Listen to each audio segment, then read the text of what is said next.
Pinakamalakas na hari. Credit to the author. 147 hanggang 54. Ang mga pangalan po na nandito ay galing sa mga name generator. Kaya kung meron man pagkakatulad sa mga pangalan ng totoong tao o lugar, ito ay tunay na hindi sinasadya. Kuya Hanford. Francis. Bulala sa tuwa ang grupo ng 4. Tumayo si Francis sa tuktok ng isang malaking puno at nagpaputok siya ng 2 palaso gamit ang kanyang golden stairs bow para patayin ang isa sa mga deputy. Sa isang deputy down, ang 4 na ay maaaring matagumpay na tumakas. Bata. Hindi ka na ba tumakas? At paano ka hindi na-detect? Nag-react ang padre de pamilya at pinandilatan si Francis. Huang Yun and Co. Curious din silang lahat. Nauna nang pumasok si Francis sa kagubatan upang mahuli ang kaaway, ngunit bigla siyang nawala. Na-detect. Sa pamamagitan ng kanilang hindi even beginner level arrays. Malamig na tumawa si Francis at inihagis ang isang bag. Mula sa bag ay lumabas ang 3 dagwang ulo. Mga anak ko. Si Clyde ay labis na nalungkot at nagalit habang nakatitig kay Francis na may nanlamig na mga mata. Tiningnan ni Huang Yun ang lumabas sa bag at nalaman niyang pamilyar ang 3 ulo. Ang isa sa kanila ay ang mayordomo, habang ang 2 pa ay ang mga young masters. Kapag walang kumokontrol sa walang kwentang array, ito ay mawawala sa lalong madaling panahon. Mahinahong sabi ni Francis. Mahusay. Huang Yun and Co. ay tuwang-tuwa. Sa sandaling masira ang hanay, wala na silang mga paghihigpit at nagkaroon sila ng pagkakataong ibalik ang tubig. Ang Francis na ito ay talagang isang array genius. Sa ilang casual na galaw lang, nabaligtad na niya. Asher and Co. Nagkatinginan at hindi nila maiwasang humanga kay Francis. Ang huli ay nawala upang sirain ang Deadly Wind Illusion Poison Array at sa pinaka-critical na punto, napatay niya ang isa sa mga deputy na nagligtas sa grupo. Masasabing lahat ay may utang kay Francis ng isang buhay. Ang mga nakipag-away kay Francis tulad ni Zoren, Asher at Huang Yun, lahat ay may masalimuot na emosyon. Basta. Puputulin kita sa pagpatay sa mga anak ko. Napaungol si Clyde at naging dark purple blur habang mabilis siyang humarap kay Francis, na 100 yarda ang layo. Hindi maganda. Pigilan mo siya. Nagbago lahat ang ekspresyon ni Zoren, Asher at Fulton habang sinubukan nilang harangan siya. Mula sa kanilang pananaw, si Francis ay isang archer at array genius na hindi pinapayagang lumapit sa kalaban. Si Clyde ay hindi napukaw ng galit, alam din niya ang puntong ito. Masyadong nakakatakot ang kakayahan ni Francis sa pag-archery at siya ay mapipigilan. Ding! Pang! Pang! Ang mga pag-atake ni Zoren, Asher at Fulton ay napunta lahat kay Clyde, ngunit walang aktwal na pinsalang naidulot. Ang huli ay nasa third sky ng Ascended Realm at ang kanyang katawan ay napino sa paraan ng bangkay, na naging dahilan ng kanyang pagtatanggol. Sa maliit na grupo, tanging ang pinunong si Huang Yun ang makakapigil sa kanya. Huang Yun! Pigilan mo siya! Agad na sumigaw si Fulton. Mahusay ang galaw at bilis ni Huang Yun at bilang isang elite sa second sky ng Ascended Realm, kaya niyang hamanin ang mga nasa third sky gamit ang kanyang mortal blade. Ding! Dama po ang talim ni Huang Yun kay Clyde. Ngunit sa halip na matagumpay na harangin siya, napaatras si Huang Yun ng 10 hakbang. Paano kaya ito? Galit na tinitigan ni Fulton si Huang Yun, habang parehong malalim ang iniisip ni Zoren at Asher. Ang pagkasakit ng isang pangunahing disipulo at pakikipag-away sa isang elder. Huwag mo akong sisihin. Malamig ang ekspresyon ni Huang Yun. Dahil nasa clan, alam niya ang batas ng malakas at mahina. Alam na ginagamit siya ni Roldan at Reka, mas pipiliin pa rin ni Huang Yun ang mas malakas na panig. Si Rhea ay isang pangunahing disipulo na may elder sa likod niya, habang si Francis ay walang background. Laging tumayo sa mas malakas na panig, mali man o tama. Ito ang naging conclusion ni Huang Yun pagkatapos ng mga taon ng pagiging nasa clan. Sa pagitan ni Francis at ng isang pangunahing disipulo, pipiliin niya ang huli, kahit na nangangahulugan ito na siya ay isang piraso ng chess. Kaya, sa kritikal na punto, hindi sinasadya ni Huang Yun na pigilan si Clyde. Hehe. Mahiwagang ngumiti si Francis habang nasa ibabaw ng puno. Sure. Ang kanyang figure ay naging ilang blurs nang bigla siyang sumanib sa gabi. Matapos matutunan ng illusion fish picture, ang kakayahan ni Francis sa paggalaw ay umabot sa isang ganap na bagong antas. Ano? Bumilis ang tibok ng puso ni Clyde. Hindi niya alam kung anong speed skill ang ginamit ni Francis. Ang lahat ng nakita ng kanyang mga mata ay ilang blurs at hindi niya alam kung alin ang peke at kung alin ang tunay na Francis. Dahil hindi niya alam kung alin ang susundin, ang ginawa niya ay tingnan ang pagkawala ng mga Francis. Anong klaseng galaw iyon? Gulat na gulat ang grupo. Nanlamig ang puso ni Huang Yun, nakita niya ang bigo at malamig na mga mata ni Francis bago siya umalis. Sa kritikal na punto, nailigtas na ni Francis ang lahat ng buhay ng lahat, ngunit hindi pa rin ito napigilan ang layunin ng pagpatay kay Huang Yun. Sa muling pagkawala ni Francis, namula ang mga mata ni Clyde habang sinimulan niyang salakayin ang iba pang apat. Ang kapangyarihan ng Deadly Wind Illusion Poison Array ay hindi mawawala sa loob ng maikling panahon at ang nakakabaliw na pag-atake ni Clyde ay nahuli kay Huang Yun na hindi nakabantay. Francis! How dare you run away? Pagkatapos ng mission na ito, magsusumit ako ng application sa elders para sipain ka palabas ng clan. Ipinalibot ni Huang Yun ang kanyang true force at nagbanta. Pagkaraang mamatay ang isang deputy, nakalaban ng apat ang natitirang dalawa. Kapag natapos na ang oras at nasira ang hanay, mananalo sila. Gayunpaman, lumipas ang oras at ang array ay hindi nagpakita ng mga palatandaan ng pagsira. Ang life force ng apat na ay patuloy na nabura at ang kanilang true forces ay humina. Anong nangyayari? Bakit hindi kumukupas ang kapangyarihan mula sa array? Ang bilis ng paghinga ni Huang Yun ay tumaas ng husto habang lumalabas ang malamig na pawis sa kanyang noo. Siya ang pinakamalakas sa grupo at dahil dito, nakatuon ang pansin ni Clyde sa kanya. Hehe, kahit na walang namamahala sa arrays, hindi ito maglalaho sa maikling panahon. Ang figure ng isang kabataan ay bumulong sa kanyang sarili sa malalim na kagubatan. Kalahati ng oras na kailangan ng tsaa upang gawin mamaya. Si Huang Yun ay nasugatan at maaari lamang niyang gamitin ang 60 hanggang 70% ng lakas, habang ang tatlo pa ay nasa desperado na sitwasyon kung minsan. Ngunit walang malubhang pinsalang naidulot. Mula sa kailaliman ng kagubatan, isang pinakanak ang araw ang lilipad at ililigtas si Fulton at kasamahan. Mukhang si Brother Hanford ay nagtatago sa kagubatan na umaalalay sa atin. Si Fulton ay puno ng pasasalamat at kagalakan.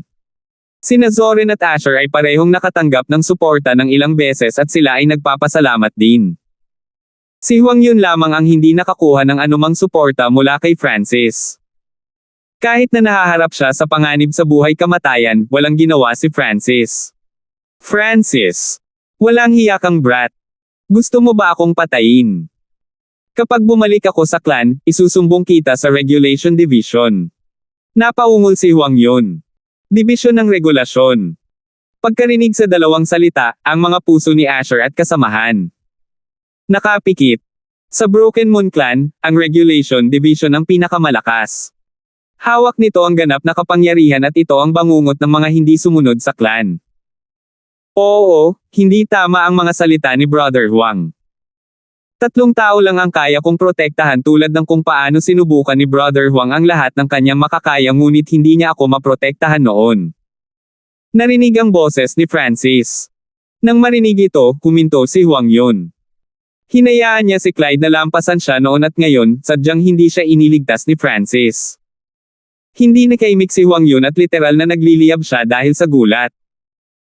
Sa kabilang banda, tumawa ang Padre de Pamilya Slider, buti na lang at hindi isa puso ang grupong ito kung hindi ay talagang magulo. Gaya ng iniisip niya ay nagbago ang sitwasyon. Ilang kumikislap na gintong araw ang tumusok sa hangin. Diretso silang itinoon sa natitirang deputy at kay Clyde. Nabaril ng araw ang binti ng deputy at natamba siya ng damapo sa kanya ang mga pag-atake ni Zoren at kasamahan niya. Ang mga kakayahan ni Francis sa pag-archery ay higit na higit kaysa sa inaakala ang punto kung saan ang araw ay tumusok sa binti ng representante ay isang acupuncture point. Ang isa sa mga araw ay literal na kumamaw sa mga talukap ng mata ni Clyde na naging dahilan ng pagpapawis ng huli. Sa sandaling ito, nahuli ni Francis ang kaaway na hindi nakabantay. Isang figure ang tumalon pababa. Kidlat hangin palm. Parehong naramdaman ng deputy at Clyde ang kulog na dumadagandong sa kanilang mga tainga. Pa! Dahil nasugatan ang binti ng deputy, bumagal ang kanyang paggalaw at diretsyong tumama ang palad sa likod ng kanyang ulo. Crack! Ang representante ay hindi na nagkaroon ng oras upang sumigaw bago ang kanyang ulo ay sumabog sa mga piraso. Nang bumagsak siya sa lupa, patay, naririnig pa rin ng iba ang dagandong ng kulog. Dahil sa lakas ng palad na iyon, nagbago pa ang ekspresyon ni Clyde. Po! Kasabay nito, ang malabong kulay ube na dugo na bumabalot sa lugar ay nahulog sa lupa habang ang ipoypo sa itaas ay nabasag din. Sira ang array. Magsama-sama ang lahat at patayin si Clyde. Nagpakawala ng hininga si Hwang Yun at napabulalas. Ang layunin ng labanan ng limang ay lumundag habang sila ay tumalon kay Clyde. Takbo! Natarante si Clyde at alam niyang wala na siyang magagawa para ibalik ang alon. Kung wala ang array mula sa pagpigil sa kanila, ang kapangyarihan ng limang ay lalago lamang. Dahil nasa third sky of the Ascended, napakabilis ni Clyde at tanging sina Hwang Yun at Francis lang ang makakahabol sa kanya. Nagulat si Hwang Yun, hindi niya akalain na magiging ganoon kabilis si Francis ng first sky. Kailangang malaman ng isa na ang bilis ni Hwang Yun ay isa sa pinakamagaling sa mga second sky disciples. So, Seng! Sa isang tiyak na sandali, ang figure ni Clyde ay kumislap at nawala sa isang burol. Ang grupo ay nanunood ng bukas ang mga mata habang ang kanilang target ay nawala sa manipis na hangin. May isang array dito na nagtatago ng isang bagay, marahil ay sikreto ni Clyde. Ang mga mata ni Hwang Yun ay kumikinang sa pananabik. Isang liwanag ang kumislap sa mga mata ni Francis habang naiintindihan niya. Mula sa ulat na nakuha nila, nasa second sky lang si Clyde, kapareho ni Lord Gaius, at matagal na siyang hindi nakakalusot.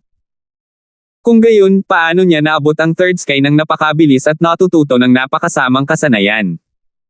Saan nanggaling ang salot na bumabalot sa pamilya Slider? Hwang Yun ay maaari lamang hulaan na mayroong isang weak inheritance doon. Dumating din si Zoren at ang dalawa pa sa burol at nagsimula silang hulaan kung ano ang nasa loob. Nasa harapan na nila ang sagot. Brother Hanford, ibibigay ko sa iyo ang 30% ng lahat ng bagay sa loob kung masira mo ang array na ito. Pinisil ni Hwang Yun ang isang ngiti habang sinasabi niya ang isang mata na Asher na buhok na kabataan sa tabi niya. 148. Sa 5, si Francis lang ang nakakaalam tungkol sa mga array at nakoronahan bilang Genius Array sa clan. Sa sandaling ito, ang iba pang 4 na ay lumingon sa kanya. Maging ang pinunong si Hwang Yun, na sinubukang patayin noon si Francis, ay ngumiti ng maaraw. Kung hihingi ako ng tulong mula sa clan, hindi ko makukuha ang magagandang bagay mula sa manang ito. Si Hwang Yun ay may sariling plano. Ang tanging bagay na maaari niyang gawin ngayon ay kunin si Francis na sirain ang hanay at pumasok sa lugar. Magagawa niyang tapusin ang misyon at makakuha ng mga gantimpala mula sa mana. Tungkol naman sa 30% na kayamanan na ipinangako niya kay Francis, biro lang ang lahat. Malamig na tumawa si Hwang Yun sa kanyang puso. Ang kanyang orihinal na layunin ay patayin pa rin si Francis. Kung nagawa niyang patayin ang huli sa Ground of Inheritance, ito ay pumatay ng 2 ibon gamit ang isang bato. Nakatayo si Francis sa harap ng burol habang sinisiyasat niya ito ng nakapikit na mga mata. Brother Hanford, nabalitaan ko na tinawag kang array genius sa clan. May kakayahan ka bang masira ang array na ito? Matingkad na ngumiti si Hwang Yun at may paggalang na sinabi. Si Zoren at ang iba pa ay umaasang tumingin kay Francis. Tumigil ka sa paglapit sa akin. Ang malamig na boses ni Francis ay parang isang stick na dumurog sa mukha ni Hwang Yun na pula at berde.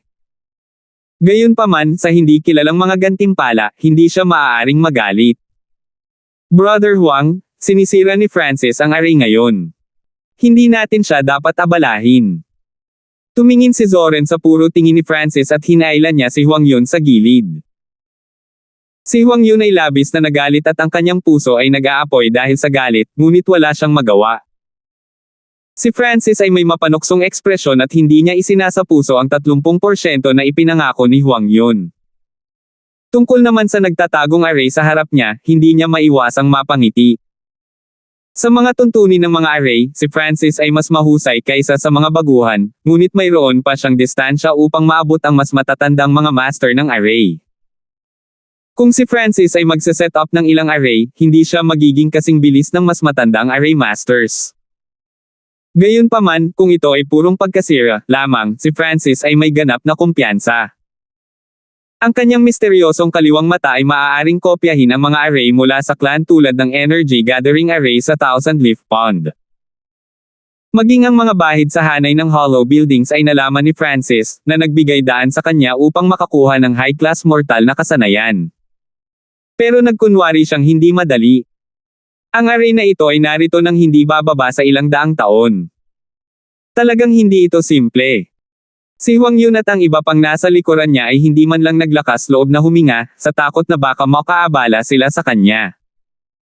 Pagkaraan ng mahabang panahon, inilabas ni Francis ang kanyang golden stairs bow at nagpaputok ng ilang arrow. Beng so.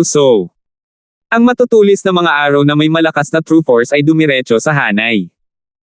Gayunpaman, pagkatapos mawala ang mga arrow, hindi nagbago ang array. Kuya Hanford, sigurado ka bang kaya mo? Hinihimok siya ni Huang Yun. Hindi sumagot si Francis at tumayo siya sa parehong lugar. Pagkaraan ng ilang sandali, nagsimulang magbago ang burol. Weng! Ang burol sa harapan nila ay biglang naglaho at napalitan ito ng isang kuweba. Sa kuweba ay dugo, na malamig at malamlam ang aura. Tuwang-tuwa ang lahat na nakatingin sa entrance. Sirang array. Nagpakawala ng mahabang hininga si Francis pagkatapos ay malamig na sinabi, Brother Huang. Bakit hindi ka gumagalaw? Baka gusto mong mauna ulit ang isang tao sa first sky ng Ascended Realm. Namula ang mukha ni Huang Yun at nag-aalangan niyang sinabi, mayroon pa bang array sa loob? Haha, noong si Clyde ay nasa second sky, sinabi niya na hindi sinasadyang dumaan siya sa hanay at may nakuha mula rito. Hindi kaya si Brother Huang ay walang tiwala sa kanyang sarili. Bahagyang tumawa si Francis. Si Huang Yun ay sobrang tuso, ngunit siya ay kasing tapang ng isang daga. Kung hindi mauna si Brother Huang, gagawin ko. Si Zoren ay puno ng mga inaasahan habang siya ay nagsimulang kumilos. Teka. Mas maganda kung pupunta ako. Kumpiyansa nang umiti si Huang Yun at pumasok sa kuweba. Asher and ko. Hindi man lang nag-react sa oras. Masyadong mabilis na nagbago ang mukha ni Huang Yun. Natawa si Francis sa kanyang puso, siguradong natakot si Huang Yun na kunin muna ni Zoren ang lahat ng kayamanan at ang cultivation ni Zoren ang pinakamalapit sa kanya. Kasabay nito, hindi pinansin ni Huang Yun si Francis, ang kabataang ito sa first sky ng Ascended Realm ay maaaring mas nakakatakot. Pagkatapos ng lahat, walang normal kung nilinang nila ang Lightning Wind Palm. Ang simulang bahagi ng kuweba ay maliit at ito ay kasya lamang ng isang tao sa bawat pagkakataon. Pagkatapos maglakad ng 10 yarda, naging mas malaki ang daanan sa harapan. Napansin ni Francis na may mga palatandaan ng mga taong nagtatrabaho dito. Habang lumalalim sila ay lumakas ang amoy ng dugo at aura ng lamig. Ang aura ay nagpabilis sa puso ni Huang Yun sa tuwa. Kung hindi siya mali, ito ay isang masamang mana. Tanging ang mga kilay ni Francis ang nagsalubong. Medyo bumilis ang paglukso ng kaliwang mata niya at pakiramdam niya ay may mali. Ayon sa kanyang pagsusuri, mas malaki ang tsansang magkaroon ng wicked inheritance, ngunit may isa pang bagay na maaaring maging ang lugar na ito. Pagkatapos maglakad ng 100 yarda o higit pa, ang mga pader na bato ay naging halos pula na ng dugo. Tingnan mo. Bulalas ni Zoren habang nakatingin sa harapan. Biglang naging malaki ang kuweba at lumitaw ang isang bukid. Sa field, mayroong isang 10 yarda ang taas na estatwa na nagbigay ng luma, sinaunang aura. May inukit na ulo sa rebulto na may nakaukit na iskarlate na buwan sa noo nito. Pulang dugo ang dalawang mata dahil sa likod ng ulo ay may pares ng pakpak na 10 talampakan ang haba, na para bang kayang takpan ang langit. Pagharap sa iskarlate na buwan na demonyo, lumundag ang puso ni Francis. Iniisip ang tungkol sa kanyang Asher na buhok at Asher Eye, nakaramdam siya ng pag-synchronize. Tanging ang estatwa lamang ay nagnanais na yumuko ang 5. Pwede ba ito? Tinitigan ni Asher ang Scarlet Moon na demonyo ng may takot. Kitang-kita ni Francis ang malamig na pawis na bumubuhos sa katawan ni Asher. Scarlet Moon Demonic Religion. Sabay-sabay na naglabas ng salita si Huang Yun habang nanginginig ang kanyang boses, ngunit walang nakakaalam kung nasa excitement o takot. Scarlet Moon Demonic na relihiyon. Bumilis ang tibok ng puso ni Francis nang pumasok sa kanyang isipan ang impormasyon tungkol sa pangalang ito. Ang patriarch ng Scarlet Moon Demonic Religion ay isang natatangi. Tila, nakuha niya ang isang bagay mula sa isang sinaunang pamana at nagsanay siya sa landas ng kasamaan, na ginawa siyang pinakamalakas na tao sa kontinenteng ito. Ang patriarch ang lumikha ng relihiyong ito at walang puwersa ang makakapigil dito. Kahit na ang mga puwersa tulad ng Broken Moon Clan at ang mga super clans ng West Continent ay walang pagtutol laban dito. Nang ang relihiyon ay umabot sa tugatog nito, ito ay tumawid sa buong kontinente. Sa oras na iyon, ang bawat puwersa ay bumuo ng isang kasunduan upang bahagya na talunin ang Scarlet Moon Demonic Religion. Noong panahong iyon, namatay ang mga nasa True Spirit Realm at maging ang mga cultivator sa Origin Core Realm ay kailangang lumabas upang labanan ang Scarlet Moon Demonic Religion. Ngunit walang nakakaalam kung namatay o hindi ang Patriarch. Ang ilan ay nagsabi na ang Patriarch ay namatay, ang ilan ay nagsabi na siya ay nabuklod, ang ilan ay nagsabi na siya ay nagnakaw ng isang katawan at muling isilang, naghihintay sa araw na siya ay muling bumangon. Sa kabuuan, ang Scarlet Moon Demonic Religion ay isang ipinagbabawal na bagay sa kontinente at siya ang pampublikong kaaway ng parehong clans at mortal na imperyo. Isang hakbang na lang ang layo nila sa pagkontrol sa buong kontinente, na hindi pa nangyari sa milyon-milyong taon. Alam na ang lugar na ito ay konektado sa Scarlet Moon Demonic Religion, lahat ng grupo ay nagsinok na parang pumasok sila sa pintuan ng kamatayan. Ito ay marahil isang maliit na tanggulan ng Scarlet Moon Demonic Religion. Dahil ang relihiyon ay nawasak, dapat ay walang sinumang natitira kung hindi, si Clyde ay hindi makakalabas dito ng buhay. Huminga ng malamig si Huang Yun at pinilit na kumalma. Saglit na nag-usap ang lima, ngunit nagpasya silang pumasok pa. Pagkatapos ng lahat, ligtas na nakalabas dito si Clyde, na nangangahulugan na walang anumang pagbabanta dito o kung hindi, ang natitirang bahagi ng relihiyon ay papatayin si Clyde, kahit na ang taong mula sa relihiyon ay may mababang awtoridad. Pagtungtong sa field, napagtanto nila na mayroong 3 daloy ng gawa ng tao na daloy ng dugo na ang gitna ay ang pinakamalaki. May mga yabag sa gitnang batis na nangangahulugan na si Clyde ay malamang na bumaba doon. Papatayin muna natin siya at tapusin ang misyon bago natin isaalang-alang ang anumang bagay. Sumangayon ang lahat sa mungkahi ni Zoren at lahat sila ay tumungo sa gitnang landas. Lalong lumakas ang halimuyak ng dugo habang lumalalim ang mga ito at naging malinaw din ang masamang pakiramdam. Ang puso ni Huang Yun ay kinurot ng mahigpit habang pinagmamasdan niya ang paligid. Sa wakas ang stream ay umabot sa isang dulo. May dagwang pader na may malapit na natuyong tubigan ng dugo. Sir! Nalampasan talaga nila ang array. Paano ito naging posible? Umupo si Clyde sa tabi ng blood pond at tumingin siya sa grupo ng 5 sa takot.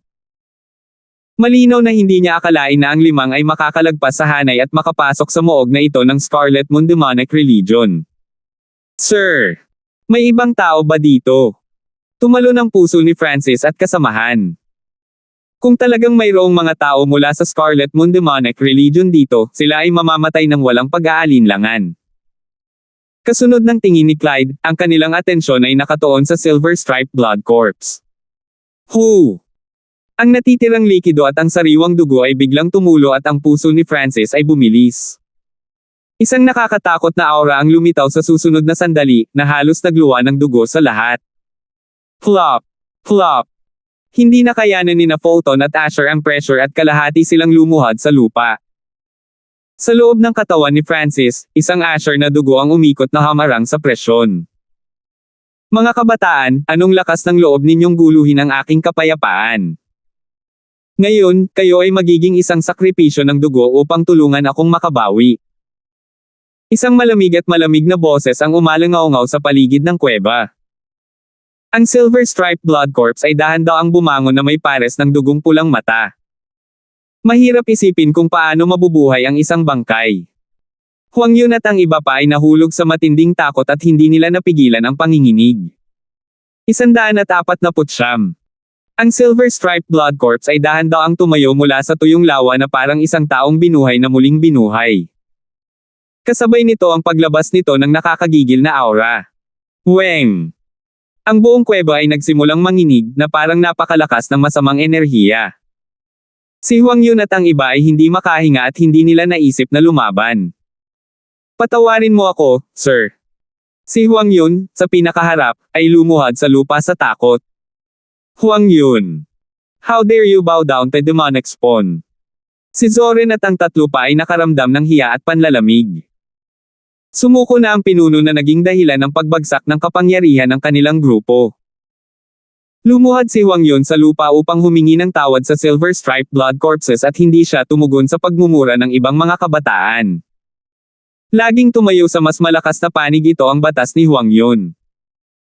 Narinig niya ang tungkol sa Scarlet Moon Demonic Religion at maaaring patayin sila ng sinumang miyembro ng mababang klase. Higit pa rito, ang tono at aura ng Silver Stripe Blood Corpses ay parang may hawak itong mataas na awtoridad sa loob ng relihiyon. Ang sinumang may mataas na awtoridad sa demonic religion ay madaling makasira ng isang angkan tulad ng Broken Moon Clan. Ha. Mga brats, itong seer na ito ay isa sa 108 protectors ng Blood Corp Subdivision. Kung sumuko kayo ngayon, maaaring maliit lang ang tsansa ninyong mabuhay. Muling lumitaw ang brutal na mukha ni Clyde mula sa sulok. Binabati ni Huang Yun si Lord Protector at handang paglingkuran siya. Lumitaw si Joy sa mukha ni Huang Yun habang ang huli ay nakayuko na nagpapakita ng kanyang katapatan. Tila mayroong 12 dibisyon at 108 subdivision sa buong relihiyon na minsan ay halos kontrolado ang kontinente. Anumang subdivision ng 108 subdivision ay maaaring sirain ang 13 bansa, kahit na ang dalawang iba pang malalaking bansa ay hindi makakalaban. Mula dito, makikita kung gaano kalakas ang isang subdivision. At ang Silver Stripe Blood Corps ay ang Blood Corpses Protector, isang ranggo lamang sa ibaba ng subdivision leader. Ilang daang taon na ang nakalipas, kahit ang Broken Moon Clan Master ay kailangang makinig sa kanya. Ano ang dapat nating gawin? Natarante si Zoren at tumingin siya kay Francis. Hindi niya alam kung bakit niya tatanungin ang isang mata na Asher na buhok na ito. Mula sa simula ng misyon hanggang ngayon, si Francis lamang ang may kalmado at tahimik na ugali, na naging sanhi ng paghanga sa kanya ng iba. Dahil sa kanya kaya nakaligtas ang grupo hanggang ngayon at nakapasok sa Scarlet Moon Demonic Cave. Sa kanilang 5, si Francis lamang ang nakakapagpapanatili ng kanyang kalmado. Sa loob ng sukat ng kanyang kaliwang mata. Ang sinaunang aura sa loob ay sumanib sa malabong Asher na dugo at hinaranggan ang presyon. Biglang inabot ni Francis ang balikat ni Fulton. Nanginig ang puso ni Fulton at naramdaman niya ang isang maliksi, malamig na true force na dumaan sa kanyang katawan at tumulong sa pagharang sa pressure. Tumingin siya kay Francis nang may pasasalamat at dahan-daang tumayo. Fulton na natalo niya ang takot sa kanyang puso. Bumangon ka. Ikinaway ni Zoren ang kanyang kamay at pinatayo rin niya si Asher. Ngunit kahit na parehong bumangon sina Asher at Fulton, hindi pa rin sila makahinga dahil sa pressure ng Silver Stripe Blood Corps. Sa grupo, tanging si Huang Yun lamang ang nakaluhod sa lupa at hindi siya nang ahas na bumangon, habang ang iba pang 4 na ay nakabawi ng kaunting lakas. Mga kabataan, bakit hindi kayo yumukod sa Panginoong tagapagtanggol? Baka gusto na ninyong mamatay. Bulalas ni Clyde nang makita niyang bumangon ang 4. Woo! Bahagyang ibinuko ng Silver Stripe Blood Corps ang kanyang bibig at isang mahinang huni ang lumitaw na ikinatakot ng lahat. Sa 5, 2 lamang ang mabubuhay at magiging aking mga alipin. Ang iba ay lahat ay magiging handog ng dugo. Ang tinig ng Silver Stripe Blood Corpses ay umalangaw sa kuweba at ang mga ekspresyon ng 5 ay nagbago ng husto. Ito ay lalo na para kay Huang Yun habang ang isang flash ng pagpatay na layunin ay lumitaw sa kanyang mga mata habang siya ay umiikot sa kanyang true force sa parehong oras. Hehe, Leader Huang Yun? Kahit patayin mo kaming 3, mamamatay din ang 2. Tumunog ang mapanuksong boses ni Francis at tumigas ang figure ni Huang Yun. Pero hindi niya alam kung dahil ba sa nalaman ang plano niya o nagbabago ang isip niya. Tama. Gusto lang ng demonyong ito na hatiin ang lakas natin, huwag kang magpapaloko. Bulalas ni Fulton. Nahaharap sa kamatayan lamang, kalmado si Francis at hindi siya naapektuhan ng Silver Stripe Blood Corps. Ang dakilang tagapagtanggol, ako, ay bagong gising at kailangan ko ng mga tao. How dare you question me? Gusto mo bang mamatay? Ang tinig ng Silver Stripe Blood Corps ay napuno ng layuning pagpatay at lamig. Naramdaman ng lahat na nanlamig ang kanilang puso, hindi sila nagdududa sa layunin ng pagpatay sa Silver Stripe Blood Corps. Hindi nagtagal ay huminahon muli ang puso ni Huang Yun at naisip, kung susuko ako, mayroon pa ring pagkakataon ng pag-asa. Ngunit kung hindi, walang pag-asa. Panginoong tagapagtanggol. Kung talagang may lakas ka, bakit hindi mo kami hulihin o patayin sa isang alon ng iyong kamay? Bakit kailangan mong magsalita ng marami? Kumikislap ang mga mata ni Francis at malamig na sinabi. Pagkatapos nitong sabihin, natigilan ang lahat. Sina Zoren, Fulton at Asher ay pawang matatalinong tao at naiintindihan nila ang ibig sabihin ni Francis.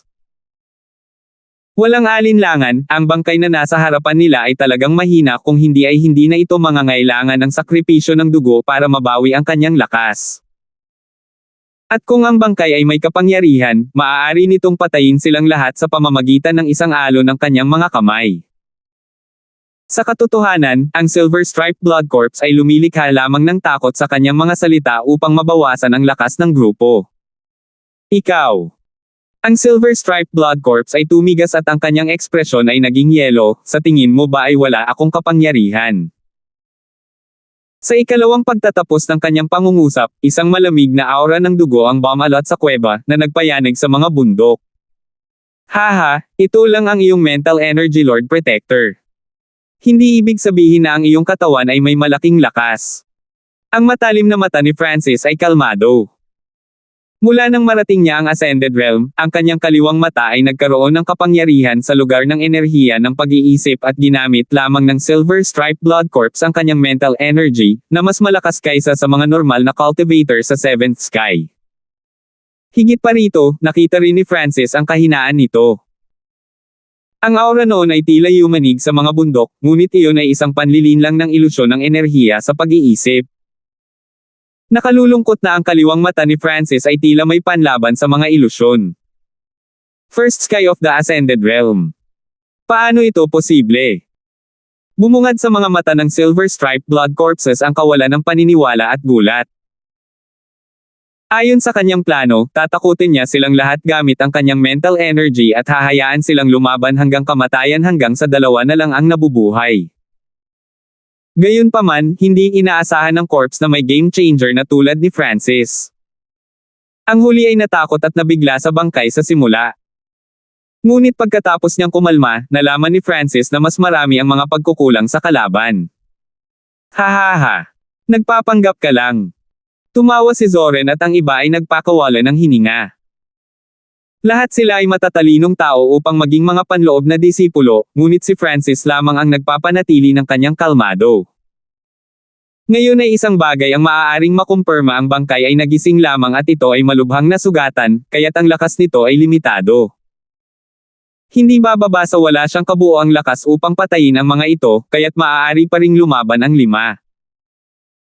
Bukod kay Huang Yun, na hindi pa rin alam kung ano ang gagawin, lumakas ang layunin ng labanan mula sa iba pang 4 at nagpakawala ng hininga si Francis. Kung siya lang, hindi niya magagawang talunin si Clyde at ang Silver Stripe Blood Corps. Ngunit kung magkakasama ang grupo, mas malaki ang tsansa na manalo. Mga ignorante na kabataan. Dahil isinuko na ninyo ang inyong huling pagkakataong mabuhay, kung gayon ang dakilang puong tagapagtanggol, ako, ay wawasak sa inyo. Isang malamig na liwanag ang kumislap sa mga mata ng Silver Stripe Blood Corpses at isang malabong purple na aura ang lumitaw mula sa kanya at nakaramdam ito ng kakilakilabot. Shua! Ang Silver Stripe Blood Corps ay kumislap at sumakay sa 5 kasama si Clyde na sumusunod sa likod. F***. Gamulong patros si Huang Yun at sinubukan niyang bumalik kay Francis at sa iba pa. Gayunpaman, minamaliit niya ang bilis ng Silver Stripe Blood Corpses. Ang bilis ng huli ay mas mabilis kaysa kay Clyde at malapit ito sa 4th Sky ng Ascended Realm. True. Ang mga kulay abong kuko ng bangkay ay hiniwa sa mga balikat ni Huang Yun. Napaungol si Huang Yun sa sakit habang ang isang siko ay nalaglag na may crack. Habang ang laso ng bangkay ay pumasok sa kanyang katawan. Tulungan mo ako. Sumigaw si Huang Yun at nagmakaawa kay Francis at kasamahan. Para sa tulong. Huminga ng malamig ang apat. Ang Silver Stripe Blood Corps ay mahina ngayon, ngunit mayroon pa rin itong nakakatakot na lakas. Ililigtas ko si Huang Yun at susubukan kong pigilan ang bangkay. Pumunta kayo at tapusin ang ulo ng pamilya Slider. Inilabas ni Francis ang kanyang Golden Stairs bow at sinabi sa tatlo pa. Sina Zoren, Asher at Fulton ay tumingin ng malalim kay Francis bago tumalon kay Clyde habang pinapagana nila ang kanilang mga pamatay na galaw. Simple lang ang plano ni Francis, ito ng kanilang firepower kay Clyde at tapusin siya, pagkatapos ay tumutok sa bangkay. Ngunit bago ito, may kailangang pigilin ang bangkay. Gayunpaman, maaari ba talagang pigilan ito ni Francis? Beng so. Ilang gintong araw ang kumislap patungo sa Silver Stripe Blood Corps. Ding! Ding! Ding! Ang lahat ng mga araw ay tumama sa kanilang target, ngunit sa halip ay lumipad ang mga spark. Ang Silver Stripe Blood Corps ay bumagal lamang ng isang segundo dahil sa mga arrow. Nanginig ang puso ni Francis, ang lakas ng corpses na ito ay tiyak na nakakatakot kapag ito ay nasa tuktok nito. Sa sandaling ito, kahit na ito ay mahina, ang katawan nito ay malakas pa rin at kayang tiisin ang anumang pag-atake sa ilalim ng True Spirit Realm. Tulungan mo ako. Nawala ng braso si Huang Yun at sinubukan niyang tumakas gamit ang mga pag-atake ni Francis bilang panakip. Huang Yun. Kung gusto mo lang tumakbo, siguradong mamamatay ka. Samahan mo ako at pigilan mo siya. Hinailan ni Francis ang string ng kanyang Golden Stairs bow at naglabas ng higit pang mga arrow habang sinasabi kay Huang Yun. Si Huang Yun ay isang elite sa Second Sky of the Ascended Realm at mayroon siyang mortal weapon na nagpapahintulot sa kanya na hamanin ang mga nasa Third Sky. Kung nakipagtambalan siya kay Francis, baka lumaban sila. Ngunit si Huang Yun ay labis na natakot at sumugod siya patungo sa labasan ng kuweba. Crack! Isang lilang liwanag ang kumislap at ang katawan ni Huang Yun ay napunit sa kalahati at tumigil ang pagsigaw ng huli. Nanlamig ang puso ni Francis at umiling habang bumantong hininga, mukhang hindi talaga mapagkakatiwalaan si Huang Yun. 150. Hindi inilagay ni Francis sa kanyang mata ang pagkamatay ni Huang Yun, ngunit ang desisyon ng huli ay naging dahilan upang siya ay madismaya dahil si Huang Yun ay wala man lang lakas ng loob na lumaban. Ang kailangan lang gawin ng dalawa ay mag-aksaya ng oras at si Clyde ay papatayin nina Fulton, Asher at Zoren, na magbibigay daan sa kanila na labanan ang Silver Stripe Blood Corps, na nagbigay sa kanila ng 60% na pagkakataong manalo. May kasabihan, hindi nakakatakot magkaroon ng parang gintong kaaway, ngunit nakakatakot sa malababoy na kasama.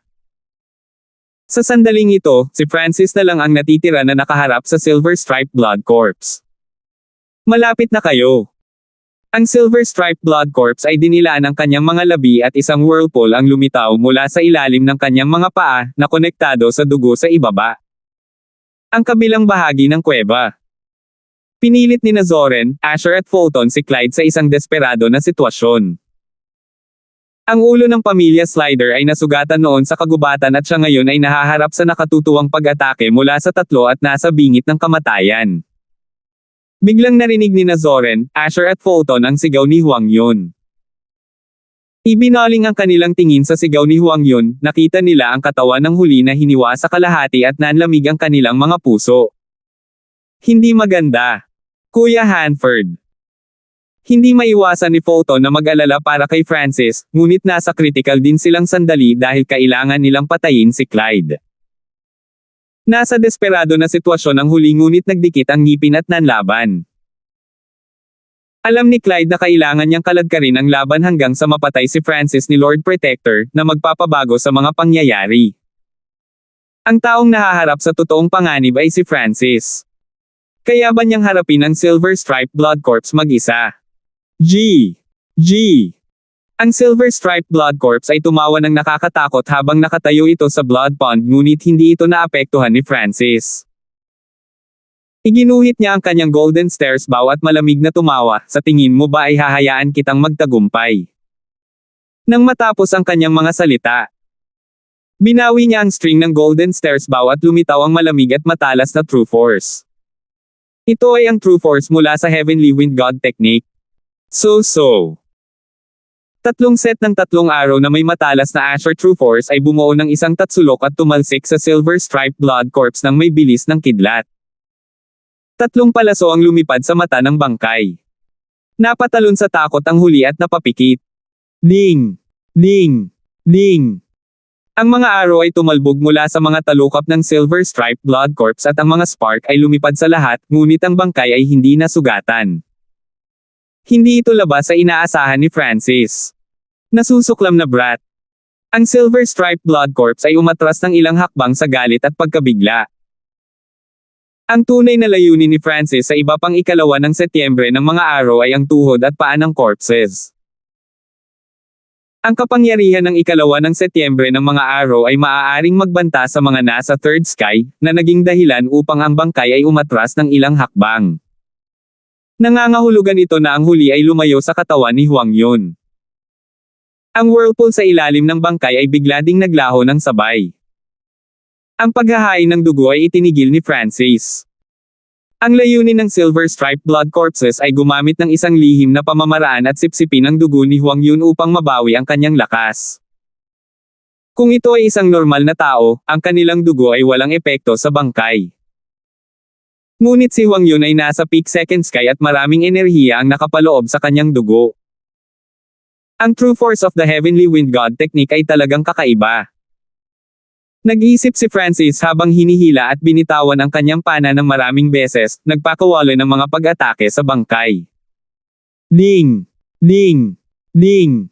Kinuha ng Silver Striped Blood Corpse ang lahat ng tama at ito ay tumama kay Francis. Sure! Hinawakan ni Francis ang kanyang busog at naging ilang figure na naghiwalay sa iba't ibang direksyon. Ignorante brat. Ang Silver Striped Blood Corpse ay nanunuya ng makilala agad nito kung sinong figure ang tunay na Francis. Nanginig ang puso ng huli at hindi nagtagal ay naunawaan niya na kahit mahina ang bangkay, hindi siya kayang daain ng kanyang illusion fish na paggalaw. Sure! Ang iba pang mga figure ay nawala habang ang tunay na katawan ni Francis ay naglabas ng berdeng kinang na nagpapataas ng kanyang bilis. Crack! Nakaligtaan ng bangkay at nabasag ang pader sa malapit. Naabot ni Francis ang isang nakakatakot na bilis at siya ay kasing liksi ng isang isda. Siya ay ganap na nagpapalipat-lipat ng Heavenly Wind God Technique at sa ilalim ng kakaibang totoong puwersa, ang kanyang paggalaw ay umabot sa isang ganap na bagong antas. Higit pa rito, ang speed skill ni Francis ay pinagsama sa illusion fish picture. Sa sandaling ito, ang bilis ni Francis ay kapantay ng mga nasa tuktok na third sky. Ang bangkay ay napalampas ng maraming beses sa isang hilera at napaungol, na lumikha ng isang ilusyon sa kanyang mental na enerhiya. Kung ibang tao, kahit na nasa fourth sky sila ng Ascended Realm, maaapektuhan pa rin sila. Ngunit sa kasamaang palad, ang kanyang kalaban ay si Francis, na halos buong katatagan laban sa mga ilusyon. Lord Protector, mukhang kagigising mo pa lang at ang iyong mga kalamnan ay lipes pa rin. Kahit na malakas ang iyong katawan ay limitado ang iyong stamina. Bahagyang tumawa si Francis. Ayon sa kanyang plano, hanggat napatay si Clyde, maaari ring patayin ang Silver Striped Blood Corpse dahil sasayangin ng apat ang enerhiya ng mga bangkay. Dahil hindi kita kayang patayin, papatayin ko muna ang tatlo. Sumili ang pagiging tuso sa mga mata ng Silver Striped Blood Corpses at lumingon ito kay Zoren at kasamahan. Hindi maganda. Malaking pagbabago ang ekspresyon ni Francis, ang kalaban na kinakaharap niya ay isang halimaw na nabuhay ng daan-daang taon at may mataas na autoridad sa Scarlet Moon Demonic Religion. Paano ito magiging simple? Ang Silver Striped Blood Corpse ay naglabas ng kanyang aura, na yumanig sa mga bundok at sumugod patungo kay Zoren at kasamahan. Nagpanik sina Zoren, Asher at Fulton, na nagbigay daan kay Clyde na makuha ang pagkakataong maging isang itim na blur na mabilis na tumakbo patungo sa labasan ng kuweba. Si Francis ay may dalawang pagpipilian. Patayin si Clyde. Iligtas sina Fulton, Asher at Zoren. Ang kaisipang ito ay pumasok sa isip ni Francis at pinili niya ang pangalawang pagpipilian. Agad niyang sinundan ang Silver Stripe Blood Corps. Kidlat hangin palm. Ang tunog ng kulog at hangin ay bumalot sa buong lugar at pinayagan nito sina Zoren, Asher at Fulton na makatakas sa mga ilusyon ng mental energy. Pang! Nakipagsagupaan si Francis sa Silver Stripe Blood na bangkay. Naghiwalay ang dalawang figure at naramdaman ni Francis na namamanhid ang kanyang braso at gusto niyang samuka ng dugo. Masyadong malakas ang opensa ng Silver Stripe Blood Corps, malapit ito sa fourth sky ng Ascended Realm. Mahinang lakas ng kidlat. Ang Silver Stripe Blood Corps ay nakatayong hindi gumagalaw habang pinagmamasdan ang isang itim na marka sa kamay nito na nagpapagaling mismo. Labis na nagulat si Francis, ang Lightning Wind Palm ay naglalabas ng ganoong kalaking kapangyarihan sa ilalim ng sirkulasyon ng Heavenly Wind God Technique. Pagkatapos ng lahat, ang kanyang Lightning Wind Palm ay ang pundasyon lamang at naglalaman ito ng kapangyarihan ng hangin habang ang Heavenly Wind God Technique ay may enlightenment mula sa unang tatlong tindig ng apat na wind stances. Bukod doon, naramdaman ni Francis na ang kapangyarihan ng kidlat ay tila sumasalungat sa kapangyarihan ng Silver Stripe Blood Corpses. Kuya Hanford, sabay nating papatayin ang bagay na ito. Ikinumpas ni Zoren ang kanyang Genius Sword at inatake ng pincer ang bangkay mula sa likuran, habang ginamit ni Francis ang kanyang Lightning Wind Palm para umatake mula sa harapan. Napakalakas ng loob ng mga langgam na subukan at patayin ang dakilang Panginoon, ako.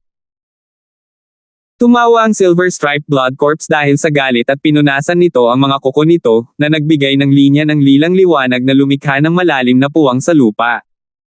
Ding! Ding! Pew! Pang!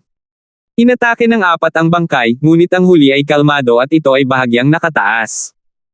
Shio! Parehong nagsimulang pumutok ang mga sandata ni Fulton at Asher. Tanging ang mortal na sandata ni Zoren ang ganap na maayos. Ngunit nang makipagsagupaan siya sa Silver Stripe Blood Corps, halos maalis ang espada sa kanyang kamay. Wow! Si Zoren ay nagluwa ng isang subo ng dugo habang siya ay nakikipagpalitan ng mga galaw na nakaharap ang bangkay. Si Francis ay hindi gaanong magaling, ang kanyang mga organo ay nasugatan at siya ay bahagyang nasugatan. Pinuprotektahan din ng Silver Wall Technique ang mga bahaging ito. Malakas ang kanyang mga pag-atake at maaari nilang banta ang mga nasa third sky ng Ascended Realm, habang ang Lightning Wind Palm ay maaari ding kontrahin ang kalaban. Ngunit hindi nila nagawang harapin ang mga pag-atake ng Silver Stripe Blood Corpses. Sa sandaling ito, lahat ay nasugatan ng husto bukod kay Francis. Pagkatapos makipagpalitan ng ilang galaw, napagtanto ng bangkay na mahirap si Francis at kaya niyang lumaban. Sa makatuwid, tumutok siya sa iba pang tatlo. Ding! Crack! Ang espada ni Fulton ay nabasag ng bangkay at ang una ay nagluwa ng isang subo ng dugo. Tinamaan din si Asher ng isang purple na ilaw na nagpaatre sa kanyang katawan at lumitaw ang isang sugat sa kanyang balikat. Ang lakas ng labanan ng dalawa ay nasa second sky ng Ascended Realm, ngunit na ipadala sa paglipad sa isang kisap mata. Ang ekspresyon ni Francis ay sobrang solemn, napakahirap talunin ang Silver Stripe Blood Corps na ito dahil si Zoren at ang iba pang dalawang ay hindi kasing husay niya sa mga tuntunin ng opensa, bilis, depensa. Wala rin silang kakayahang hindi maapektuhan ng mga ilusyon. Umalis na kayo, pipigilan ko siya. Desididong sinabi ni Francis. Kuya Hanford, mag-ingat ka rin. Hinailan ni Fulton at ng dalawa pa ang kanilang pagod na katawan patungo sa labasan ng kuweba.